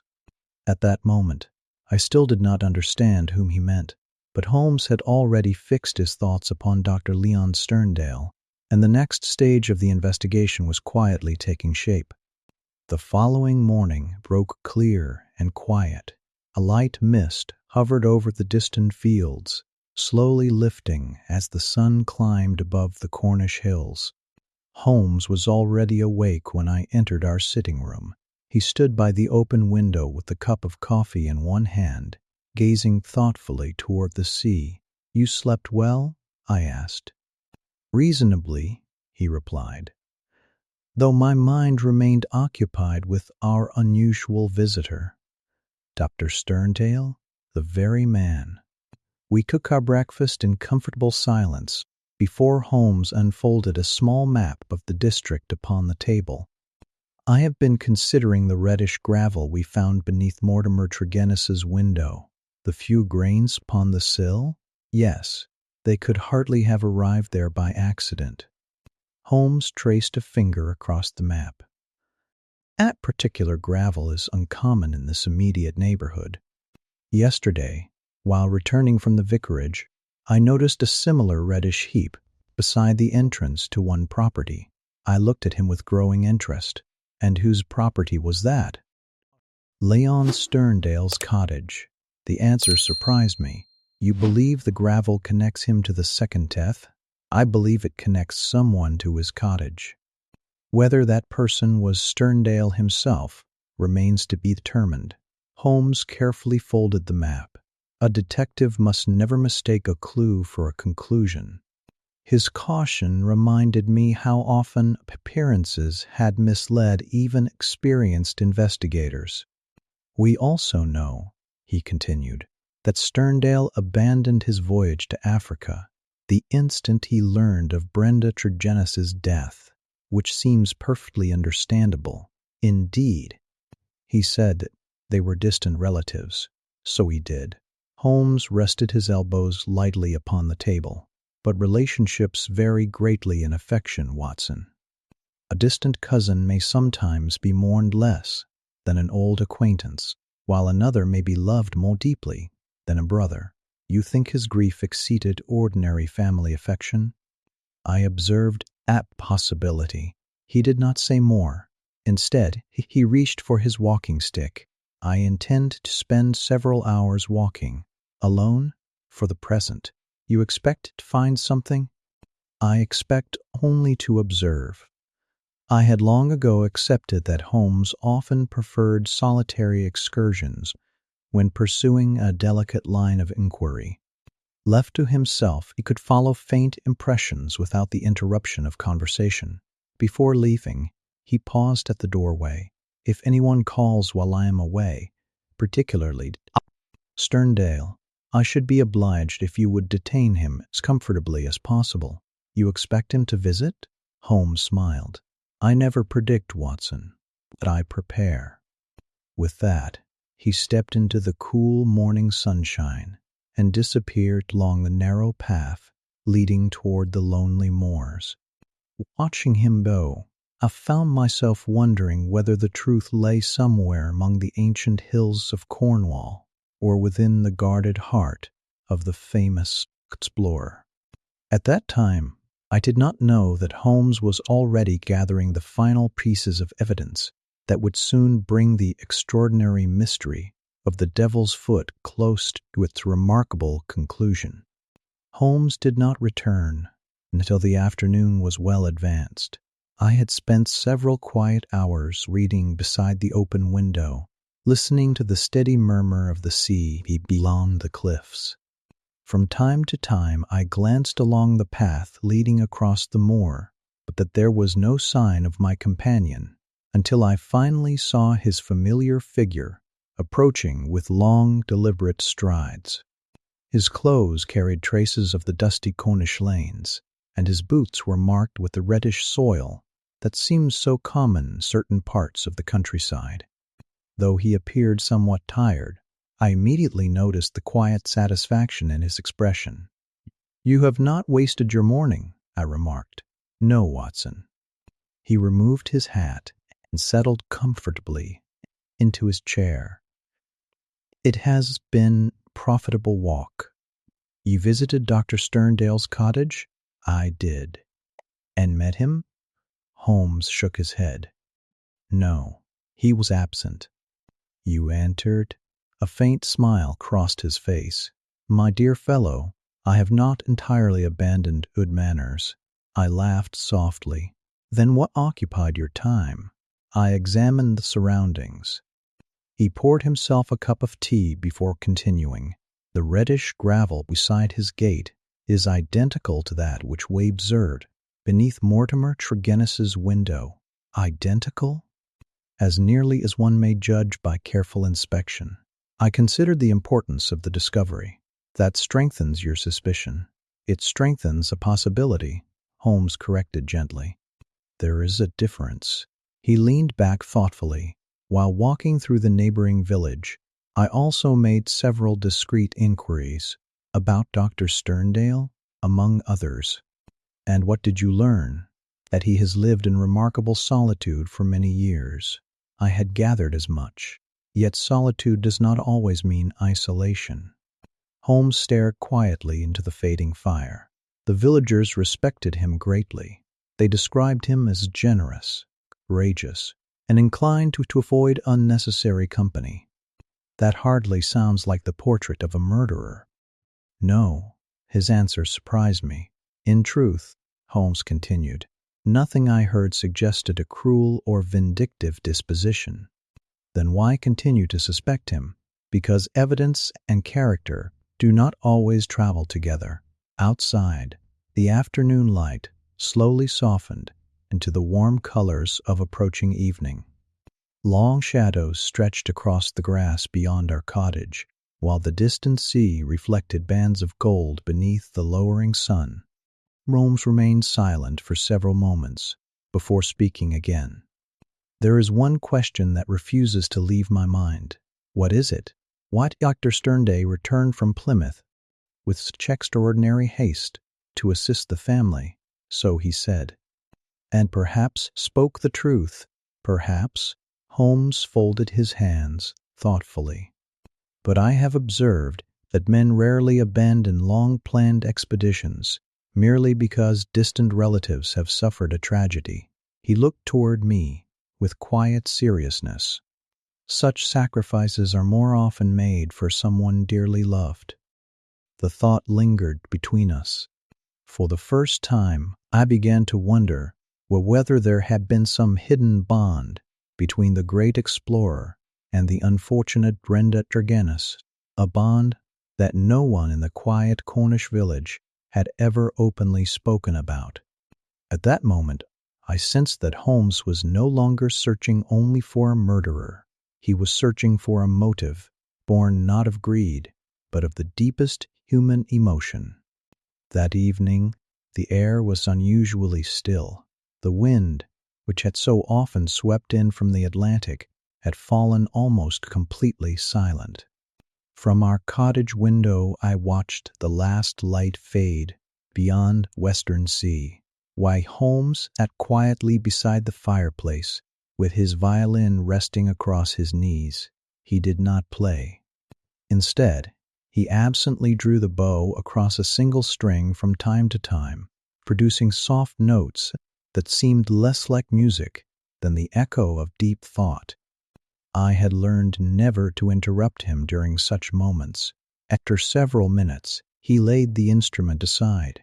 "There is something curious about this affair, Watson. Only one thing?" I replied with a smile. He returned it. "No, but this particular point deserves attention." He leaned forward, resting his elbows upon his knees. "Suppose we accept for the moment that Mortimer Tregennis murdered his own family. Very well. Who then discovered his guilt?" I considered the question. "Perhaps no one. But someone certainly punished him." "That is true." Holmes nodded slowly. "The second death was no accident. He was visited?" "Yes. And whoever visited him possessed the same extraordinary poison." I recalled the grains of reddish gravel beneath the window, and approached from outside. "Exactly." The fire crackled gently between us. "Now consider another matter," Holmes continued. "The visitor did not shoot Mortimer, nor strike him, nor attempt to conceal the crime. He wished the death to resemble the first. Perhaps," Holmes's voice became quieter, "perhaps he wished Mortimer to experience precisely what Brenda Tregennis had endured." The thought lingered in the room. There was something deeply personal in such a punishment. It suggested not simple revenge, but grief. "That would require powerful emotion," I said. "Indeed." Holmes rose and walked toward the window overlooking the moonlit sea. "The more I examine this case, the less I believe money to be the motive for the second killing. You believe it was love?" He did not answer immediately. At length he said softly, "I believe that men have committed far stranger acts in the name of love than in the pursuit of wealth." The moon had risen above the quiet Atlantic now, casting a broad silver path across the water. It was a peaceful sight, and for a few moments neither of us spoke. Then Holmes turned suddenly. "I think the time has come." "For what?" "To invite Dr. Leon Sterndale to visit us." "You intend to question him directly?" "I do." "You expect him to answer?" Holmes's eyes reflected the firelight. "I expect him to recognize that I already know far more than I have yet revealed." He crossed to the writing desk and took up a sheet of paper. With his usual quick, precise handwriting, he composed a brief note requesting the explorer's presence at our cottage the following morning. When the message had been sealed and sent, Holmes settled once more into his chair. "The next conversation, Watson," he said quietly, "may decide the whole matter. At the time, I believed we were about to question a witness. Only later did I realize that Holmes intended to confront the man he believed had carried out the second and final act of the Cornish tragedy." The following morning arrived bright and clear. with only a few white clouds drifting lazily across the Cornish sky. The sea beyond our cottage was unusually calm, its gentle waves sparkling beneath the early sunlight. It was difficult to imagine a more peaceful setting for what Holmes believed would be a most serious conversation. We had scarcely finished breakfast when I heard the click of our garden gate. A moment later, there came a firm knock upon the door. Holmes glanced toward me with quiet satisfaction. Precisely on time, I admitted our visitor. Leon Sterndale entered with the same commanding presence I had noticed during our first meeting. His tall figure almost filled the doorway, and his weathered face bore the unmistakable marks of years spent beneath the fierce African sun. Yet this morning, there was something different about him. He appeared cautious. "You wished to see me, Mr. Holmes," he said. "I did." Holmes motioned toward a chair near the fireplace. "Please be seated." Sterndale remained standing for a moment before finally accepting the invitation. "I confess," he said, "your note surprised me. I imagine it did." Holmes spoke with perfect courtesy, though there was now a firmness beneath his calm voice that immediately caught my attention. "Our conversation concerns the death of Mortimer Tregennis." The explorer's expression remained composed. "A dreadful affair, indeed." Holmes folded his hands. "I have spent the last several days examining every available fact, so I understand." "And I believe," Holmes continued quietly, "that several matters require explanation." Sterndale met his gaze steadily. "I shall answer any reasonable question. I am grateful." For a few moments, neither man spoke. The silence was not uncomfortable, but deliberate. Holmes was allowing his visitor time to consider his position. Finally, he began. "You informed me that you abandoned your voyage to Africa immediately after learning of Miss Brenda Tregennis's death." "I did." "Your account proved entirely truthful. I am pleased to hear it." Holmes inclined his head. "It also established something else." "What is that?" "That her death was of sufficient importance to cause you to sacrifice a journey which had doubtless required months of preparation." Sterndale answered quietly. "She was my relative." "So you said." Holmes' eyes never left him. "But I have begun to wonder whether that explanation tells the whole story." For the first time, I noticed the slightest tightening of the explorer's jaw. The room remained perfectly still. Outside, lone seabird called across the cliffs before silence returned once more. Holmes continued in the same calm tone. "There are certain acts which men perform out of duty, and others," he added gently, "which they perform only out of love." The words seemed to hang quietly in the air. Dr. Sterndale did not reply. Yet the change that came over his face told me that Holmes's careful questioning had struck far closer to the truth than even I had imagined. At that moment, I realized that we were no longer discussing clues alone. We were approaching the hidden heart of the entire mystery. For what seemed a full minute, no one spoke. The fire crackled softly upon the hearth, while beyond the open window came the distant murmur of the Atlantic. Leon Sterndale remained perfectly still, his broad shoulders unmoving, his withered face fixed upon Holmes with an expression that was becoming increasingly difficult to read. At last he broke the silence. "You are making a very serious suggestion, Mr. Holmes. I am stating only what the evidence permits." "The evidence," Sterndale repeated quietly, "or your imagination." Holmes smiled faintly. "My imagination has often been accused of running ahead of the facts. I assure you, Doctor, that on this occasion it has done nothing of the kind." The explorer folded his arms. "Then perhaps you should tell me precisely what facts have led you here." "I shall." Holmes rose from his chair and walked slowly toward the window, looking out across the quiet Cornish cliffs before turning back again. You returned from Plymouth the instant you learned of Miss Brenda Tregennis's death? I have already explained why. You explained that she was your cousin. Our families were related. I do not dispute it. Holmes's voice remained calm and courteous. What interests me is that such kinship alone rarely causes a man to abandon an expedition to Africa. Sterndale's eyes narrowed slightly. You presume much. I observe much. Holmes continued before the explorer could reply. You came directly to see me. Naturally. You wished to know whether I suspected anyone. I was concerned for justice. Quite. Holmes nodded gently. When I declined to reveal my thoughts, you left, but not before satisfying yourself that I had not yet reached a conclusion. Sterndale's expression remained guarded. I fail to see your point.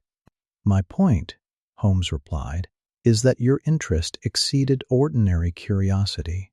The room fell silent again. Holmes resumed his seat.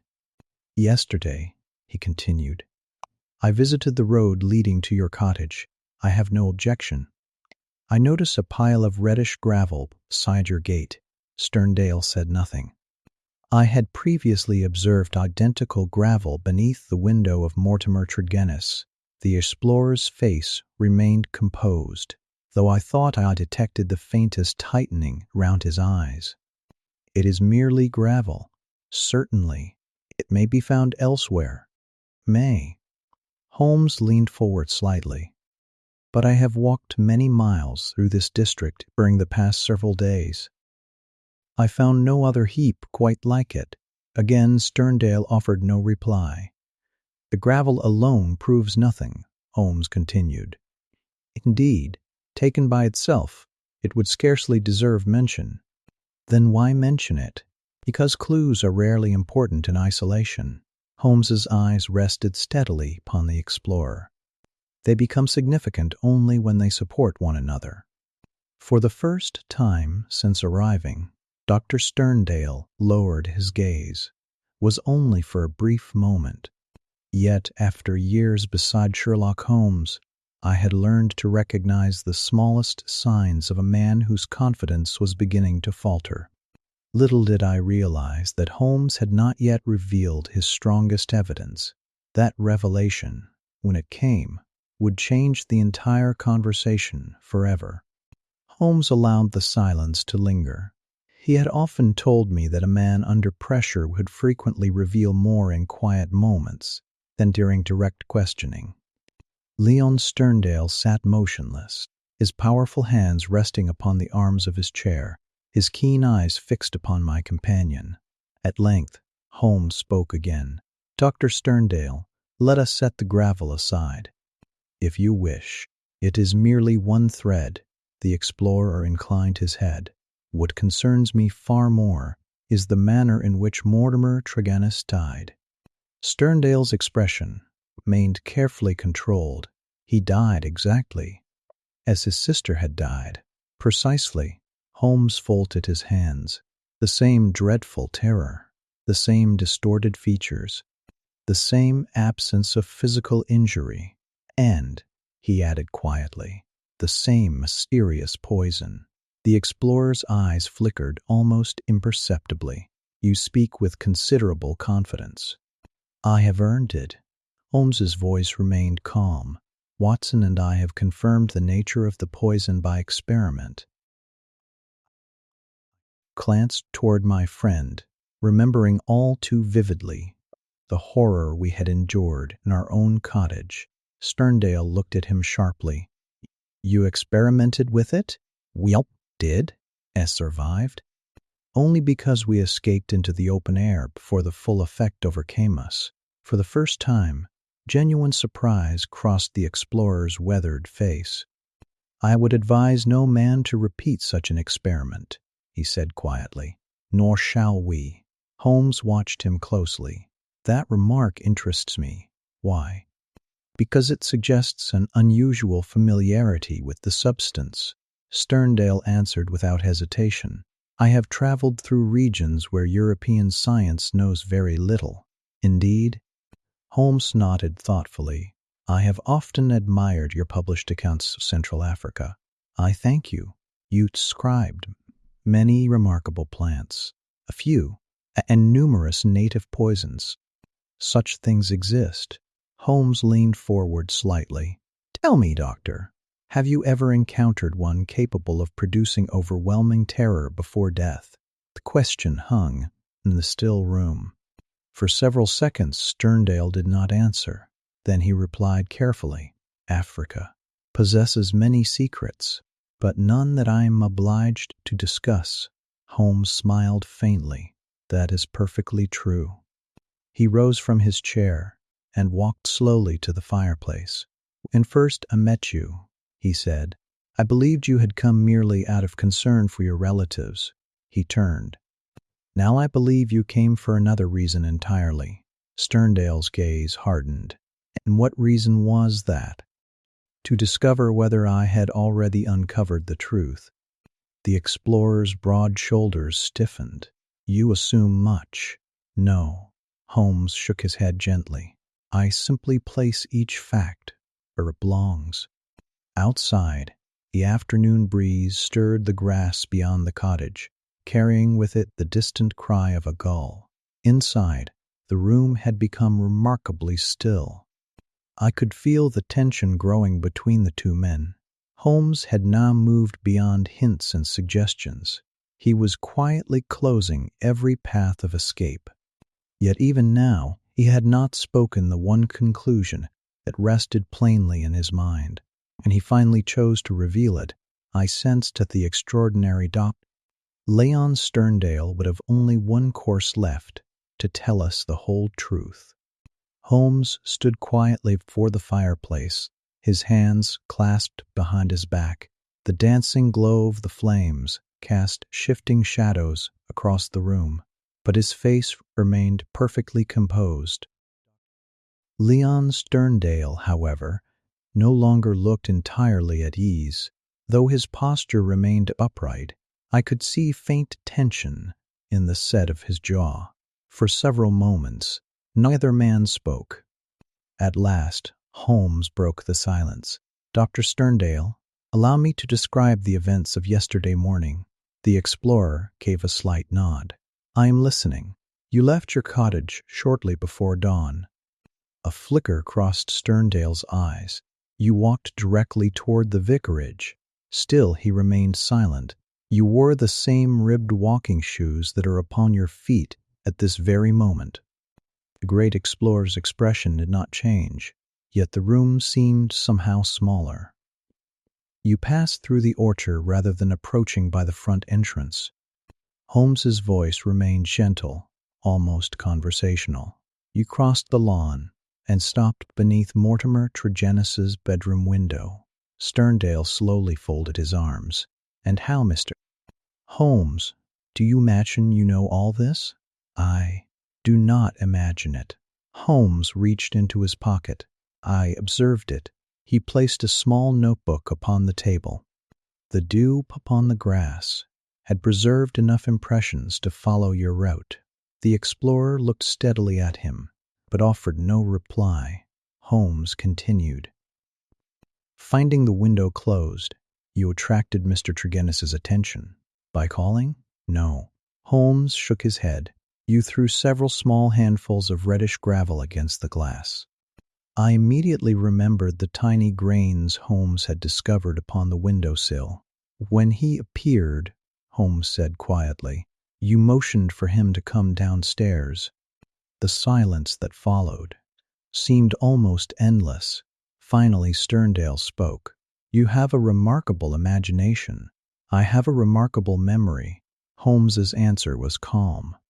When Mortimer descended, he admitted you through the sitting-room window.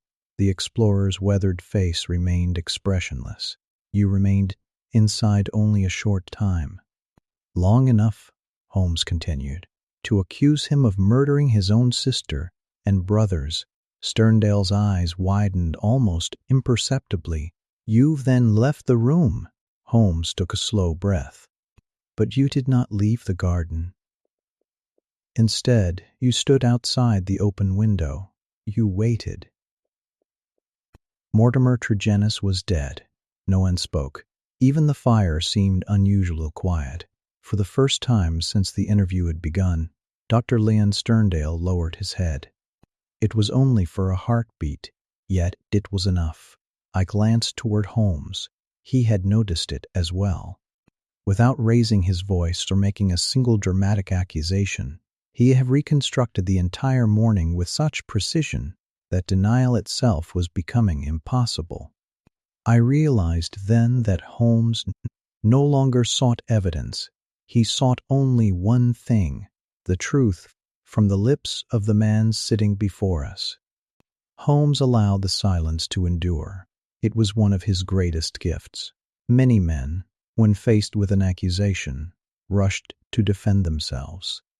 Others remained silent, only until the weight of that silence became too great to bear. Dr. Leon Sterndale is no ordinary man. He sat motionless, his weathered face turned toward the fire. The countless dangers he had faced in the African wilderness had taught him remarkable self-control, yet I could sense an intense struggle taking place beneath that calm exterior. At length he spoke. "Suppose," he said slowly, "that everything you have described were true." Holmes inclined his head, but remained silent. "Suppose I had gone to see Mortimer Tregennis. I am listening. Would that alone make me a murderer? No." Holmes's answer came without hesitation. "It would merely place you at the scene." Sterndale nodded thoughtfully. "Then your case is incomplete." The explorer looked almost relieved. "But," Holmes continued quietly, "fortunately, it does not end there." He stepped toward the small table where the empty envelope from our experiment still lay. "There remains the poison." Sterndale's expression hardened once more. "A remarkable poison. So remarkable," Holmes continued, "that no ordinary Englishman could hope to recognize it, let alone obtain it." The explorer remained silent. "Yet you have spent many years exploring the forests of Central Africa." "I have." "You have written of rare plants. Among other things, you have collected unusual botanical specimens." "Naturally." Holmes met his gaze steadily. "Then I ask you a simple question. Have you ever encountered a substance capable of producing precisely the dreadful symptoms we witnessed?" For several moments Sterndale said nothing. His eyes drifted toward the open window, where the afternoon breeze stirred the grass beyond the cottage. Finally he answered, "Yes." The single word fell into the room with remarkable weight. I looked quickly toward Holmes. He showed no sign of surprise. "You recognize it then?" "And you recognized its effects before anyone else." Sterndale slowly lowered his head. "I recognized them the moment I heard how Brenda Tregennis had died." A deep silence followed. The explorer rose from his chair and walked slowly toward the window. For some time he stood with his back to us, gazing across the cliffs toward the endless Atlantic. When he finally spoke again, his voice had changed completely. The firmness remained, but there was now unmistakable sorrow beneath it. "I knew," he said quietly, "the instant I heard the details. I knew exactly what had been used." Holmes folded his hands behind his back. "And you also knew who possessed it?" Sterndale closed his eyes for a brief moment. "Yes." Another long silence passed. The room seemed filled, not with accusation, but with quiet understanding. I realized then that Holmes had reached the point he had intended from the very beginning. He was no longer proving facts. He was inviting confession. Little did I know that the story Dr. Leon Sterndale was about to tell would reveal not only the mystery of the Devil's Foot, but also a hidden love that had remained secret for many years. Dr. Leon Sterndale remained standing at the window, his broad shoulders rising and falling with a slow, measured breath. The afternoon sunlight stretched across the floor of our little cottage, while the quiet murmur of the sea drifted in from beyond the cliffs. For several moments, he neither moved nor spoke. At last, without turning toward us, he reached into the inside pocket of his coat. "I believe," he said quietly, "that you deserve the truth." He withdrew a small, well-worn photograph and carried it to the table between us. Without a word, he laid it gently before Holmes. I leaned forward. The picture showed the face of a beautiful woman. Her expression was gentle, her eyes bright with intelligence, and there was a quiet kindness in her smile that seemed to survive even within the faded photograph. Holmes looked at it for only a moment. "Miss Brenda Tregennis," he said softly. Sterndale closed his eyes. "Yes." His voice had become almost a whisper. "For many years," he paused. "For many years, she was the one person in this world whom I truly loved." Neither Holmes nor I interrupted him. The villagers believed we were distant relatives who occasionally met as friends. He smiled sadly. That explanation suited everyone. He looked once more at the photograph. The truth was very different. He picked it up carefully, holding it with remarkable tenderness for so powerful a man. "We had hoped to marry." The words hung quietly in the room, but fate had other plans. He lowered his eyes. "My own marriage had failed long ago." He spoke without bitterness. "My wife and I had lived apart for years. In every way except the eyes of English law." Holmes remained silent. "I could not obtain a divorce," Sterndale continued. "So Brenda and I waited." His weathered face softened as memories returned, year after year. "We believed that someday circumstances would change. We asked for very little." He gave a faint, sorrowful smile. "Only the chance to spend our remaining years together in peace." Outside, a gull drifted across the blue Cornish sky. Its distant cry seemed strangely fitting in the silence that followed.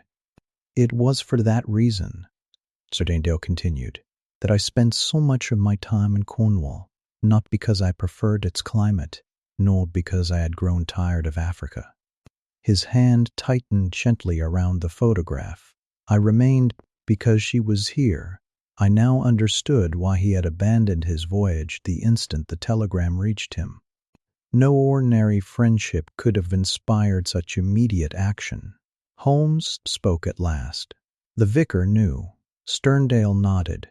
"He was our only confidant. He respected our wishes. And he kept our secret." The explorer carefully returned the photograph to his pocket. His voice grew steadier once more. "When I learned that Brenda had died," he stopped. For a moment words seemed beyond him. Then, with quiet determination, he looked directly at Holmes. "Everything I did afterward followed from that single moment."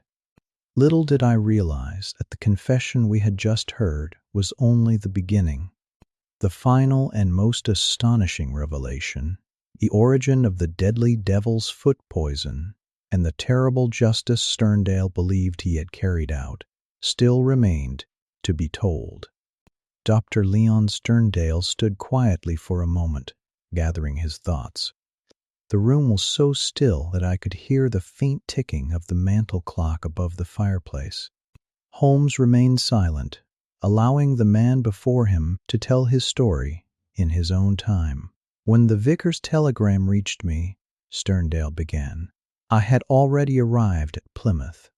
My luggage had been sent toward the ship, and within a few hours I was to sail once more for Africa."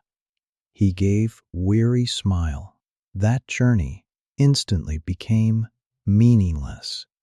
I returned on the first train. I could think of nothing except Brenda." His weathered face hardened as the painful memory returned. "When I reached Cornwall, I learned the full details of what had happened. One woman dead, 2 men driven out of their senses, and not a single explanation that satisfied reason. Holmes nodded quietly. You recognized the symptoms? I did. Sterndale's voice became firmer. They were unlike any illness known in Europe, but I had seen their effects before. He slowly reached into another pocket and withdrew a small folded packet wrapped in old paper. Even before he opened it, I guessed what it contained. Holmes's eyes rested calmly upon it. The devil's foot, he said. Sterndale inclined his head. That is the name given to it by certain tribes deep within Central Africa. He unfolded the packet just enough to reveal a trace of reddish-brown powder before carefully sealing it again. The root itself resembles the foot of some strange creature, half human and half goat. Hence its curious name. As far as I know, he continued, there is scarcely another specimen in all Europe. I leaned forward with great interest. You discovered it during one of your expeditions? Yes, in the forests beyond the Ubangi. He spoke almost like a lecturer now, recalling distant memories. The local medicine men guarded it with extraordinary secrecy. They employed it as a trial by ordeal. Those accused of crimes were forced to breathe its fumes. And the result? Sterndale looked gravely toward me. If the victim survived, he was considered innocent. If he died, he allowed the sentence to remain unfinished. The powder attacks the mind before it attacks the body, he continued. It awakens such overwhelming terror that reason itself collapses. I shivered as memories of our own experiment returned. The effects Holmes and I experienced were only the beginning, Sterndale replied quietly. You escaped almost immediately into fresh air. My poor Brenda had no such chance. For a long moment, none of us spoke. Then Holmes asked the question that mattered most. How did Mortimer Tregennis obtain the poison? Sterndale closed his eyes briefly. I was the fool who made it possible. His voice carried unmistakable regret. I showed him my collection. I explained the properties of the devil's foot, and without my knowledge. He looked sadly into the fire. He stole a portion of it. The truth settled heavily over the room. At last, the mystery of the poison had been explained. Yet one final question still remained unanswered.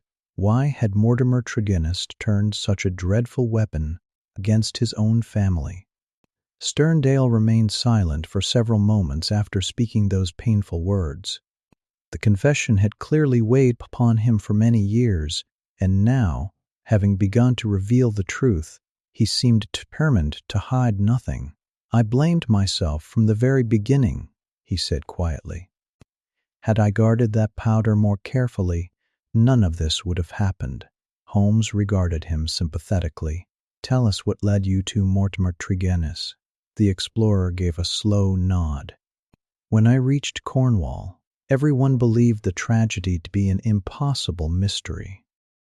Did not. No. I knew immediately that only one person in England, besides myself, could have possessed that poison. He paused. Mortimer. Holmes remained silent, encouraging him to continue. I remembered his visit to my cottage only a few weeks before. I had shown him several curiosities collected during my travels. He asked endless questions about the devil's foot.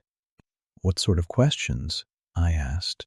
The amount required, the speed of its effects, whether it always killed, and whether any doctor could detect its presence afterward. His expression darkened. At the time, I believed his curiosity perfectly harmless. I even admired his interest. He lowered his eyes. Only later did I understand why he had questioned me so carefully. Holmes spoke quietly. You concluded that he had stolen some of the powder. I became certain of it. Sterndale's voice grew firmer. No one else could possibly have known enough to use it. And no one else had the opportunity. He drew a slow breath. I also learned something else. What was that? I asked. The old disagreement within the Tregennis family. Holmes nodded. The dispute over the money from their tin mine. Yes, Sterndale continued. Though they had outwardly reconciled, I began to wonder whether Mortimer's bitterness had ever truly disappeared. He looked thoughtfully toward the window. If his brothers and sister were dead or hopelessly insane, he alone would control the family fortune. The possibility seemed cold and calculating. And so, Holmes said gently, he became convinced of his guilt. There was no longer any doubt in my mind. Sterndale clasped his hands together. I visited him only after I was certain. You intended to confront him. I intended first to hear the truth from his own lips. His weathered face became grave once more. When he entered the sitting room that morning, I accused him directly, and his response? Sterndale closed his eyes briefly. At first, he denied everything. Then, he saw that I already knew too much. The explorer's voice dropped almost to a whisper. Finally, he confessed. Those words settled heavily upon the room. Even Holmes, who had anticipated much of the story, remained perfectly still. So, there could be no mistake, Sterndale continued. Mortimer Tregennis admitted that he had stolen the devil's foot powder from my collection, and that he had used it against his own family. The mystery of the first tragedy had at last been solved. Only the final and most difficult confession still remained, the account of what Leon Sterndale himself had done after hearing those terrible words. For a long while, none of us spoke. The only sound within our little cottage was the steady ticking of the mantel clock and the gentle crackle of the fire. Outside, the afternoon breeze drifted softly through the open window, carrying with it the clean scent of the Cornish sea. Dr. Leon Sterndale finally broke the silence. When Mortimer confessed, he said quietly, I felt no satisfaction. He looked down at his weathered hands. Only sorrow. I had hoped, against all reason, that I had been mistaken. Holmes remained seated, his expression calm and attentive. But you were not. Sterndale's voice was heavy with grief. He admitted everything. He told me how he had waited until late in the evening, how he dropped the powder into the fire after pretending to leave. He believed no one would ever suspect him. The explorer paused. His brothers would be declared insane. Brenda was unfortunate. The final words seemed almost impossible for him to repeat. He spoke of her death as though it were merely an accident. I felt a chill pass through me. Even Holmes' face grew noticeably more solemn. What reason did he give? Holmes asked quietly. Money, Sterndale answered without hesitation. He believed that once his brothers had lost their reason, he would control everything. He imagined himself clever. He imagined himself safe. The explorer's powerful hands slowly closed into fists. When he finished speaking, I knew there could be no appeal to law. Holmes raised his eyes. You believed you could not prove his guilt. Precisely. Sterndale nodded. Who would believe such a story? A stolen African poison. A family murdered without a wound. No jury in England would have accepted it. He turned toward the window. I had spent too many years beyond civilization, Mr. Holmes, in lonely places where justice often depended upon the man who witnessed the crime. His voice remained steady, though filled with quiet sadness. I cannot pretend that I thought as an English gentleman that morning. I thought as a man who had just learned that the woman he loved had been murdered. The room fell silent once more. I told Mortimer exactly what I intended. I said that he would face the same terror he had inflicted upon Brenda. He laughed. Sterndale looked slowly into the fire. He believed I was bluffing. He thought I lacked the courage. A faint, sorrowful smile crossed his face. He was mistaken. Holmes neither interrupted nor judged. He simply listened. I lit the lamp. Sterndale continued softly. I placed a small quantity of the devil's foot powder above the flame. Then I walked outside. He looked toward us. I left the window open. I stood upon the lawn, and I waited. The quiet weight of his words settled over the room. No anger remained in his voice now. Only grief, only loss, only the memory of a terrible decision made in the darkest hour of his life. Little did I know that his final description of Mortimer Tregennis's last moments would force both Holmes and me to confront one of the most difficult moral questions we had ever faced. Dr. Leon Sterndale's voice grew quieter still, as though he were once again standing upon that lonely lawn outside the vicarage. I remained beneath the window, he said, watching the room through the glass. His eyes seemed fixed upon a memory far away. Mortimer laughed when I stepped outside. He believed I had lost my nerve. He even rose from his chair, intending to leave. The explorer paused. The revolver in my hand persuaded him to remain where he was. Holmes listened without the slightest interruption. I told him, Sterndale continued, that if he attempted to escape, I would shoot him before he reached the window. He saw that I meant exactly what I said. Deep silence settled over the room. Sway sat. Sterndale looked slowly toward the fireplace. The lamp burned quietly. At first, nothing happened. Then I saw him wrinkle his nose, as though he had noticed an unfamiliar scent. I remembered only too well that strange, musky odor which Holmes and I had experienced during our own experiment. "The same smell," I murmured. "The very same," Sterndale replied. He glanced uneasily about the room. Within another minute, the confidence left his face. The explorer closed his eyes briefly. I watched the color drain from his cheeks. He stood suddenly. He looked toward every corner of the room, as though something invisible surrounded him. His voice became heavy with sorrow. I knew then that the poison had begun its work. Outside our cottage, the distant sea rolled gently against the cliffs, its peaceful rhythm forming a strange contrast to the terrible account unfolding before us. He rushed first toward the window. Sterndale continued, but when he saw me standing there with the revolver, he stopped. He turned. He stumbled backward. The explorer drew a slow breath. I shall never forget his face. He began to cry out, not words, only cries, as though some dreadful vision had taken hold of his mind. I could not help recalling Holmes's own expression during our experiment, his pale face, his fixed stare, the unmistakable terror that had briefly overcome even his remarkable self-control. The fear grew greater with every passing second, Sterndale said quietly. He clutched at the furniture. He stretched out his hands. Once he looked directly toward me. The explorer lowered his head. There was no hatred left, only absolute terror. His weathered hands trembled ever so slightly. 5 minutes, no longer. Then he collapsed into the chair where you later found him. The room remained silent. No one spoke. No one moved. At last Sterndale lifted his eyes to meet Holmes. I watched until I knew he was dead.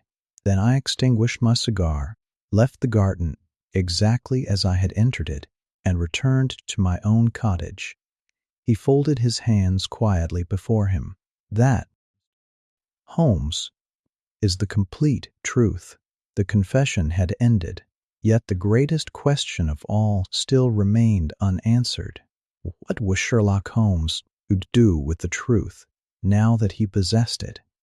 The confession left our little cottage wrapped in complete silence. No one hurried to speak. Even the familiar ticking of the old mantel clock seemed unusually loud. Outside, sunlight rested gently upon the cliffs, and the steady rhythm of the sea continued as though nothing remarkable had taken place within our quiet room. Leon Sterndale remained standing before us. His broad shoulders were straight, yet there was no trace of defiance in his manner now. The burden he had carried since Brenda Tregennis's death had finally been laid before another soul. "I have told you everything," he said quietly. "There is nothing more to hide." Holmes looked steadily at him. "I believe you." Sterndale inclined his head. "I expected nothing less." He drew a slow breath. "You also understand what must happen next." Holmes did not answer immediately. Instead, he rose and walked slowly toward the open window. He stood there for several moments, gazing across the wide Atlantic, where the afternoon light shimmered upon the calm water. At length, he spoke. "The law would call this murder."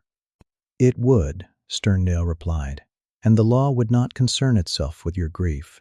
No, it would ask only whether you deliberately caused the death of Mortimer Tregennis." "I did."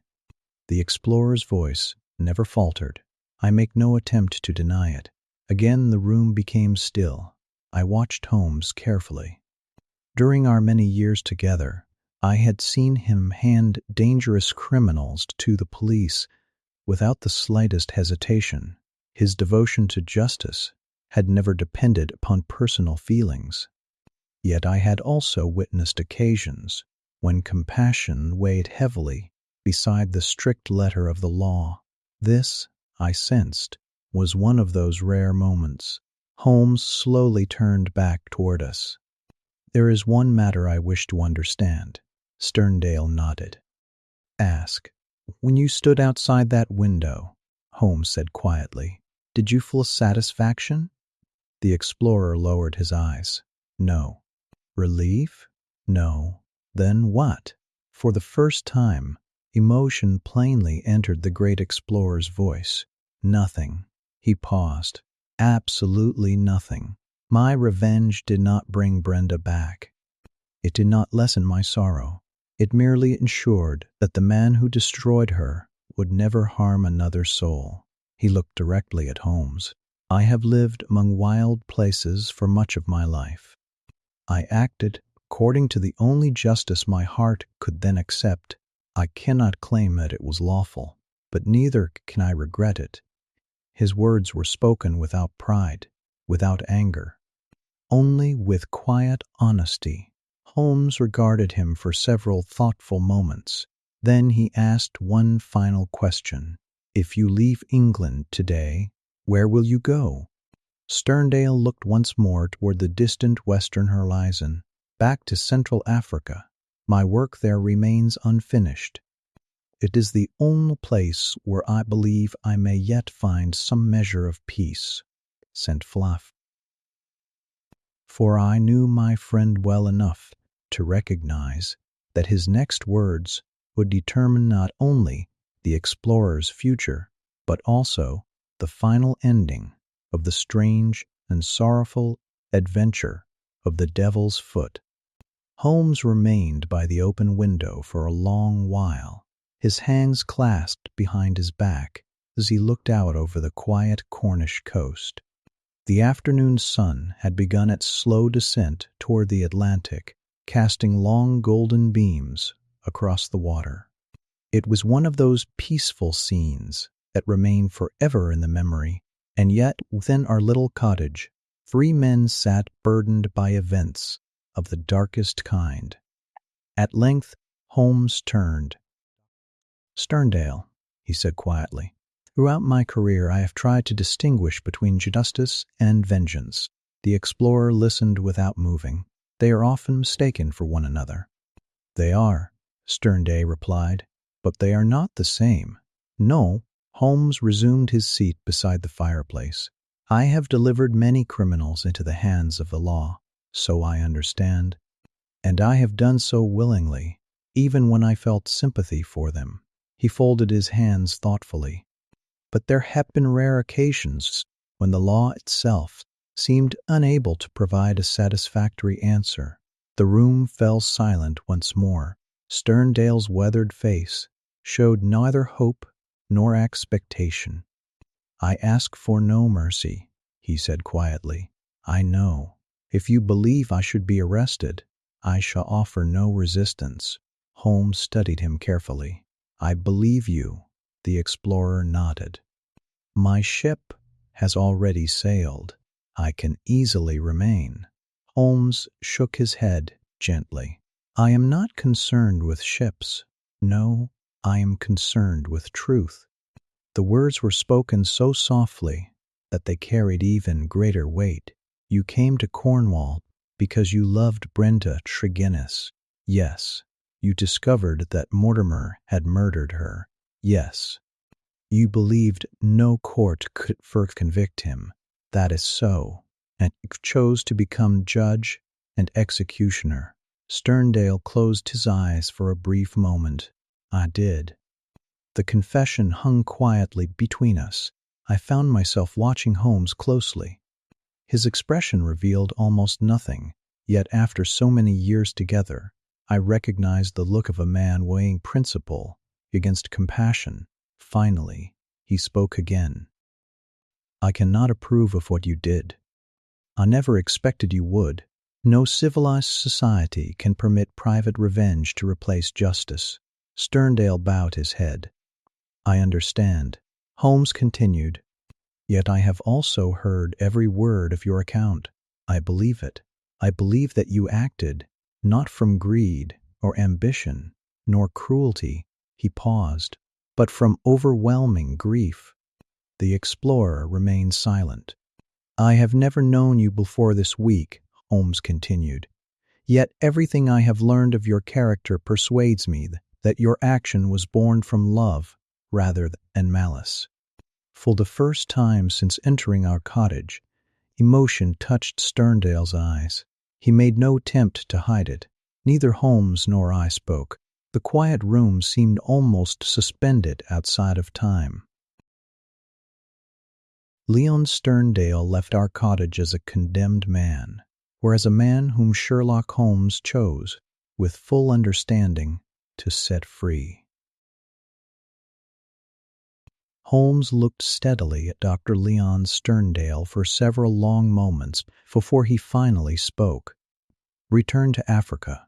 The words were quiet, almost gentle, yet they carried unmistakable authority. The explorer stared at him in silence. "I beg your pardon. You heard me correctly," Holmes replied. "Return and complete the work which you left unfinished." For the first time since entering our cottage, the great lion hunter seemed completely taken by surprise. "You are releasing me?" Holmes folded his hands. "Our investigation has been entirely private. No police officer has asked for my conclusions, nor have I made any formal statement." Sterndale searched his face. "You will not inform the authorities?" "I shall not." A deep breath escaped the explorer, though there was no triumph in it. "Mr. Holmes," he said quietly, "I do not know how to thank you." "There is no need." Holmes's voice remained calm. "Do not mistake my decision for approval." "I do not. I have already told you that no civilized society can encourage private vengeance." "I understand." "But," Holmes continued, "there are occasions when the law cannot easily reach the truth." He looked thoughtfully into the fire.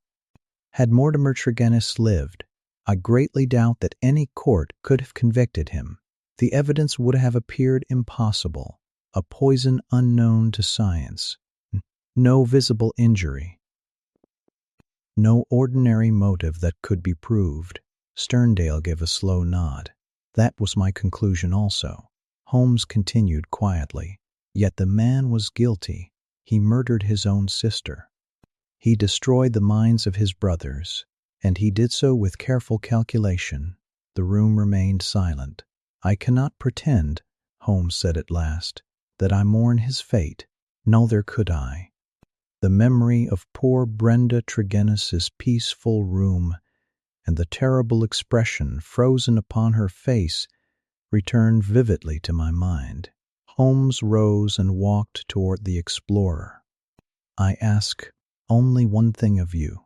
Name it. Do not allow this act to poison the remainder of your life." Sterndale lowered his eyes. "I shall try. You have spent years exploring unknown lands. Continue that work. Let whatever good you accomplish stand in memory of the woman you loved."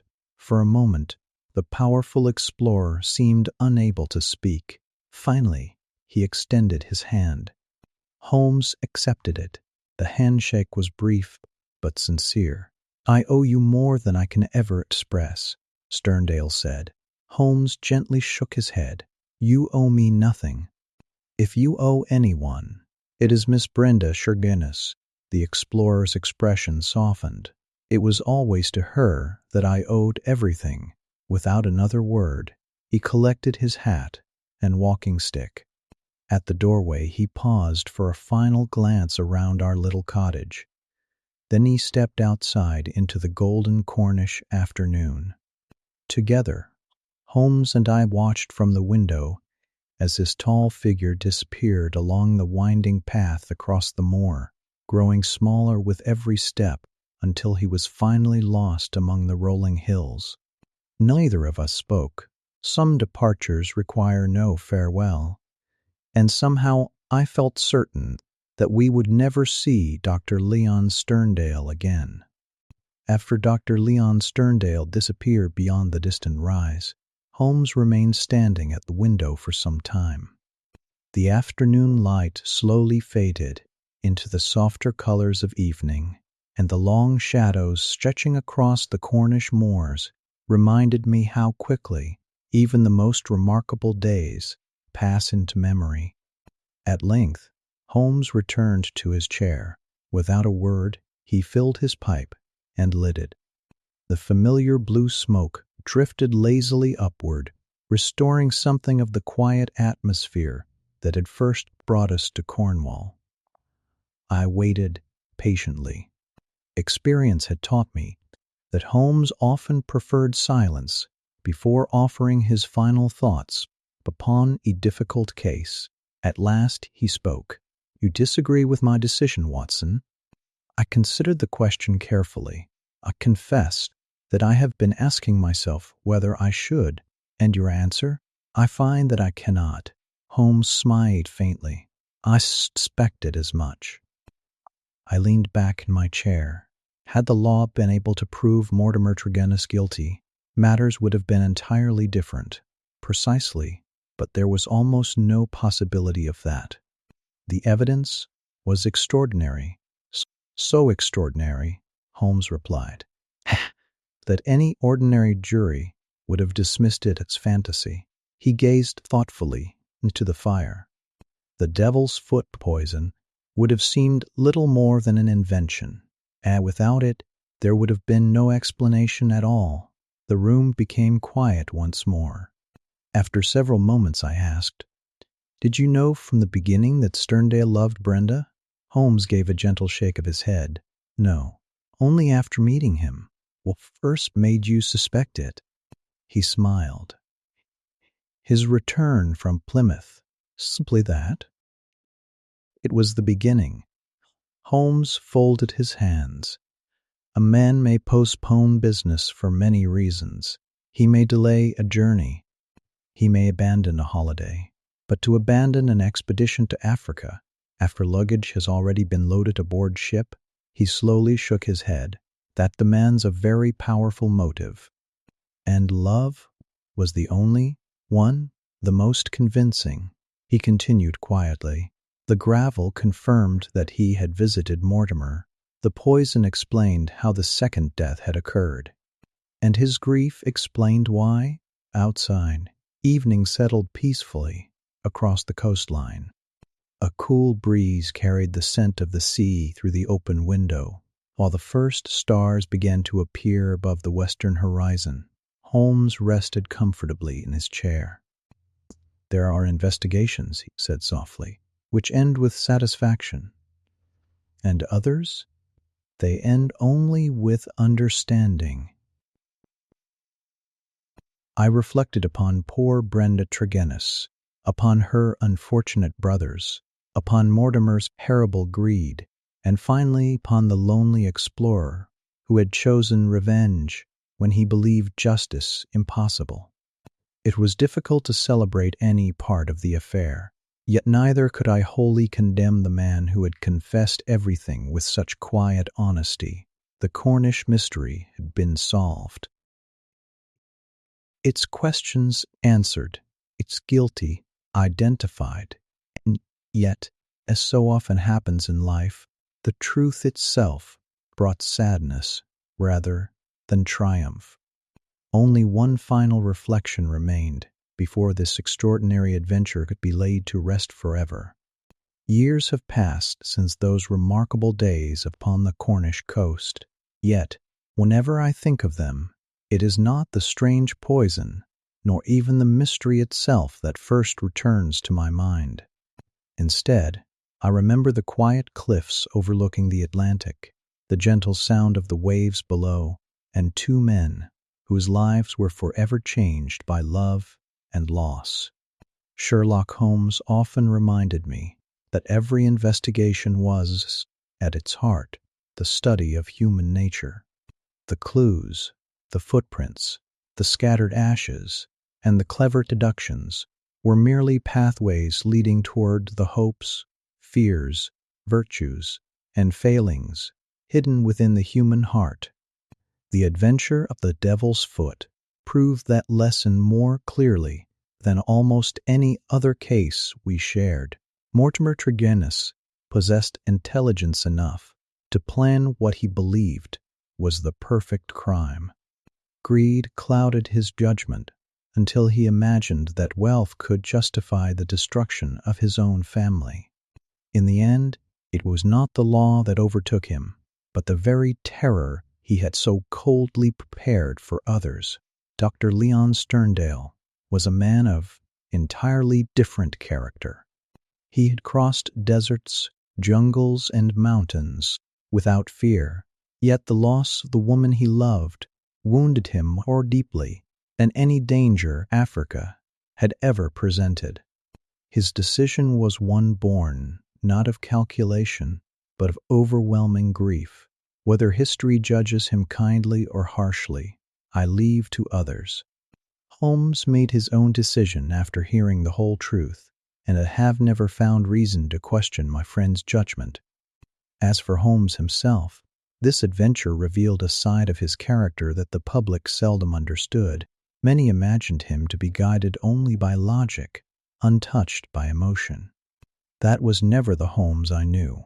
His reasoning was unmatched, certainly, but beneath that disciplined mind lived a profound sense of justice, tempered always by compassion. On rare occasions, when law and conscience stood upon opposite shores, he chose not the easier path, but the wiser one. Not long after these events, Holmes and I left Cornwall and returned once more to the familiar comfort of Baker Street. Before long, new clients arrived, fresh mysteries demanded attention, and life resumed its familiar course beneath the warm glow of the gas lamps and the distant rumble of carriage wheels along the London streets. Yet whenever conversation turned to the most extraordinary investigations of his career, Holmes would sometimes pause, allow the faintest smile to cross his face, and quietly remark, "The Cornish affair, Watson, that was indeed a singular business." I could never disagree, and so I close these recollections with gratitude for the privilege of having stood beside so remarkable a friend, and for the lessons that every adventure, whether joyful or sorrowful, quietly left behind. Until we meet again, my dear friend, good night.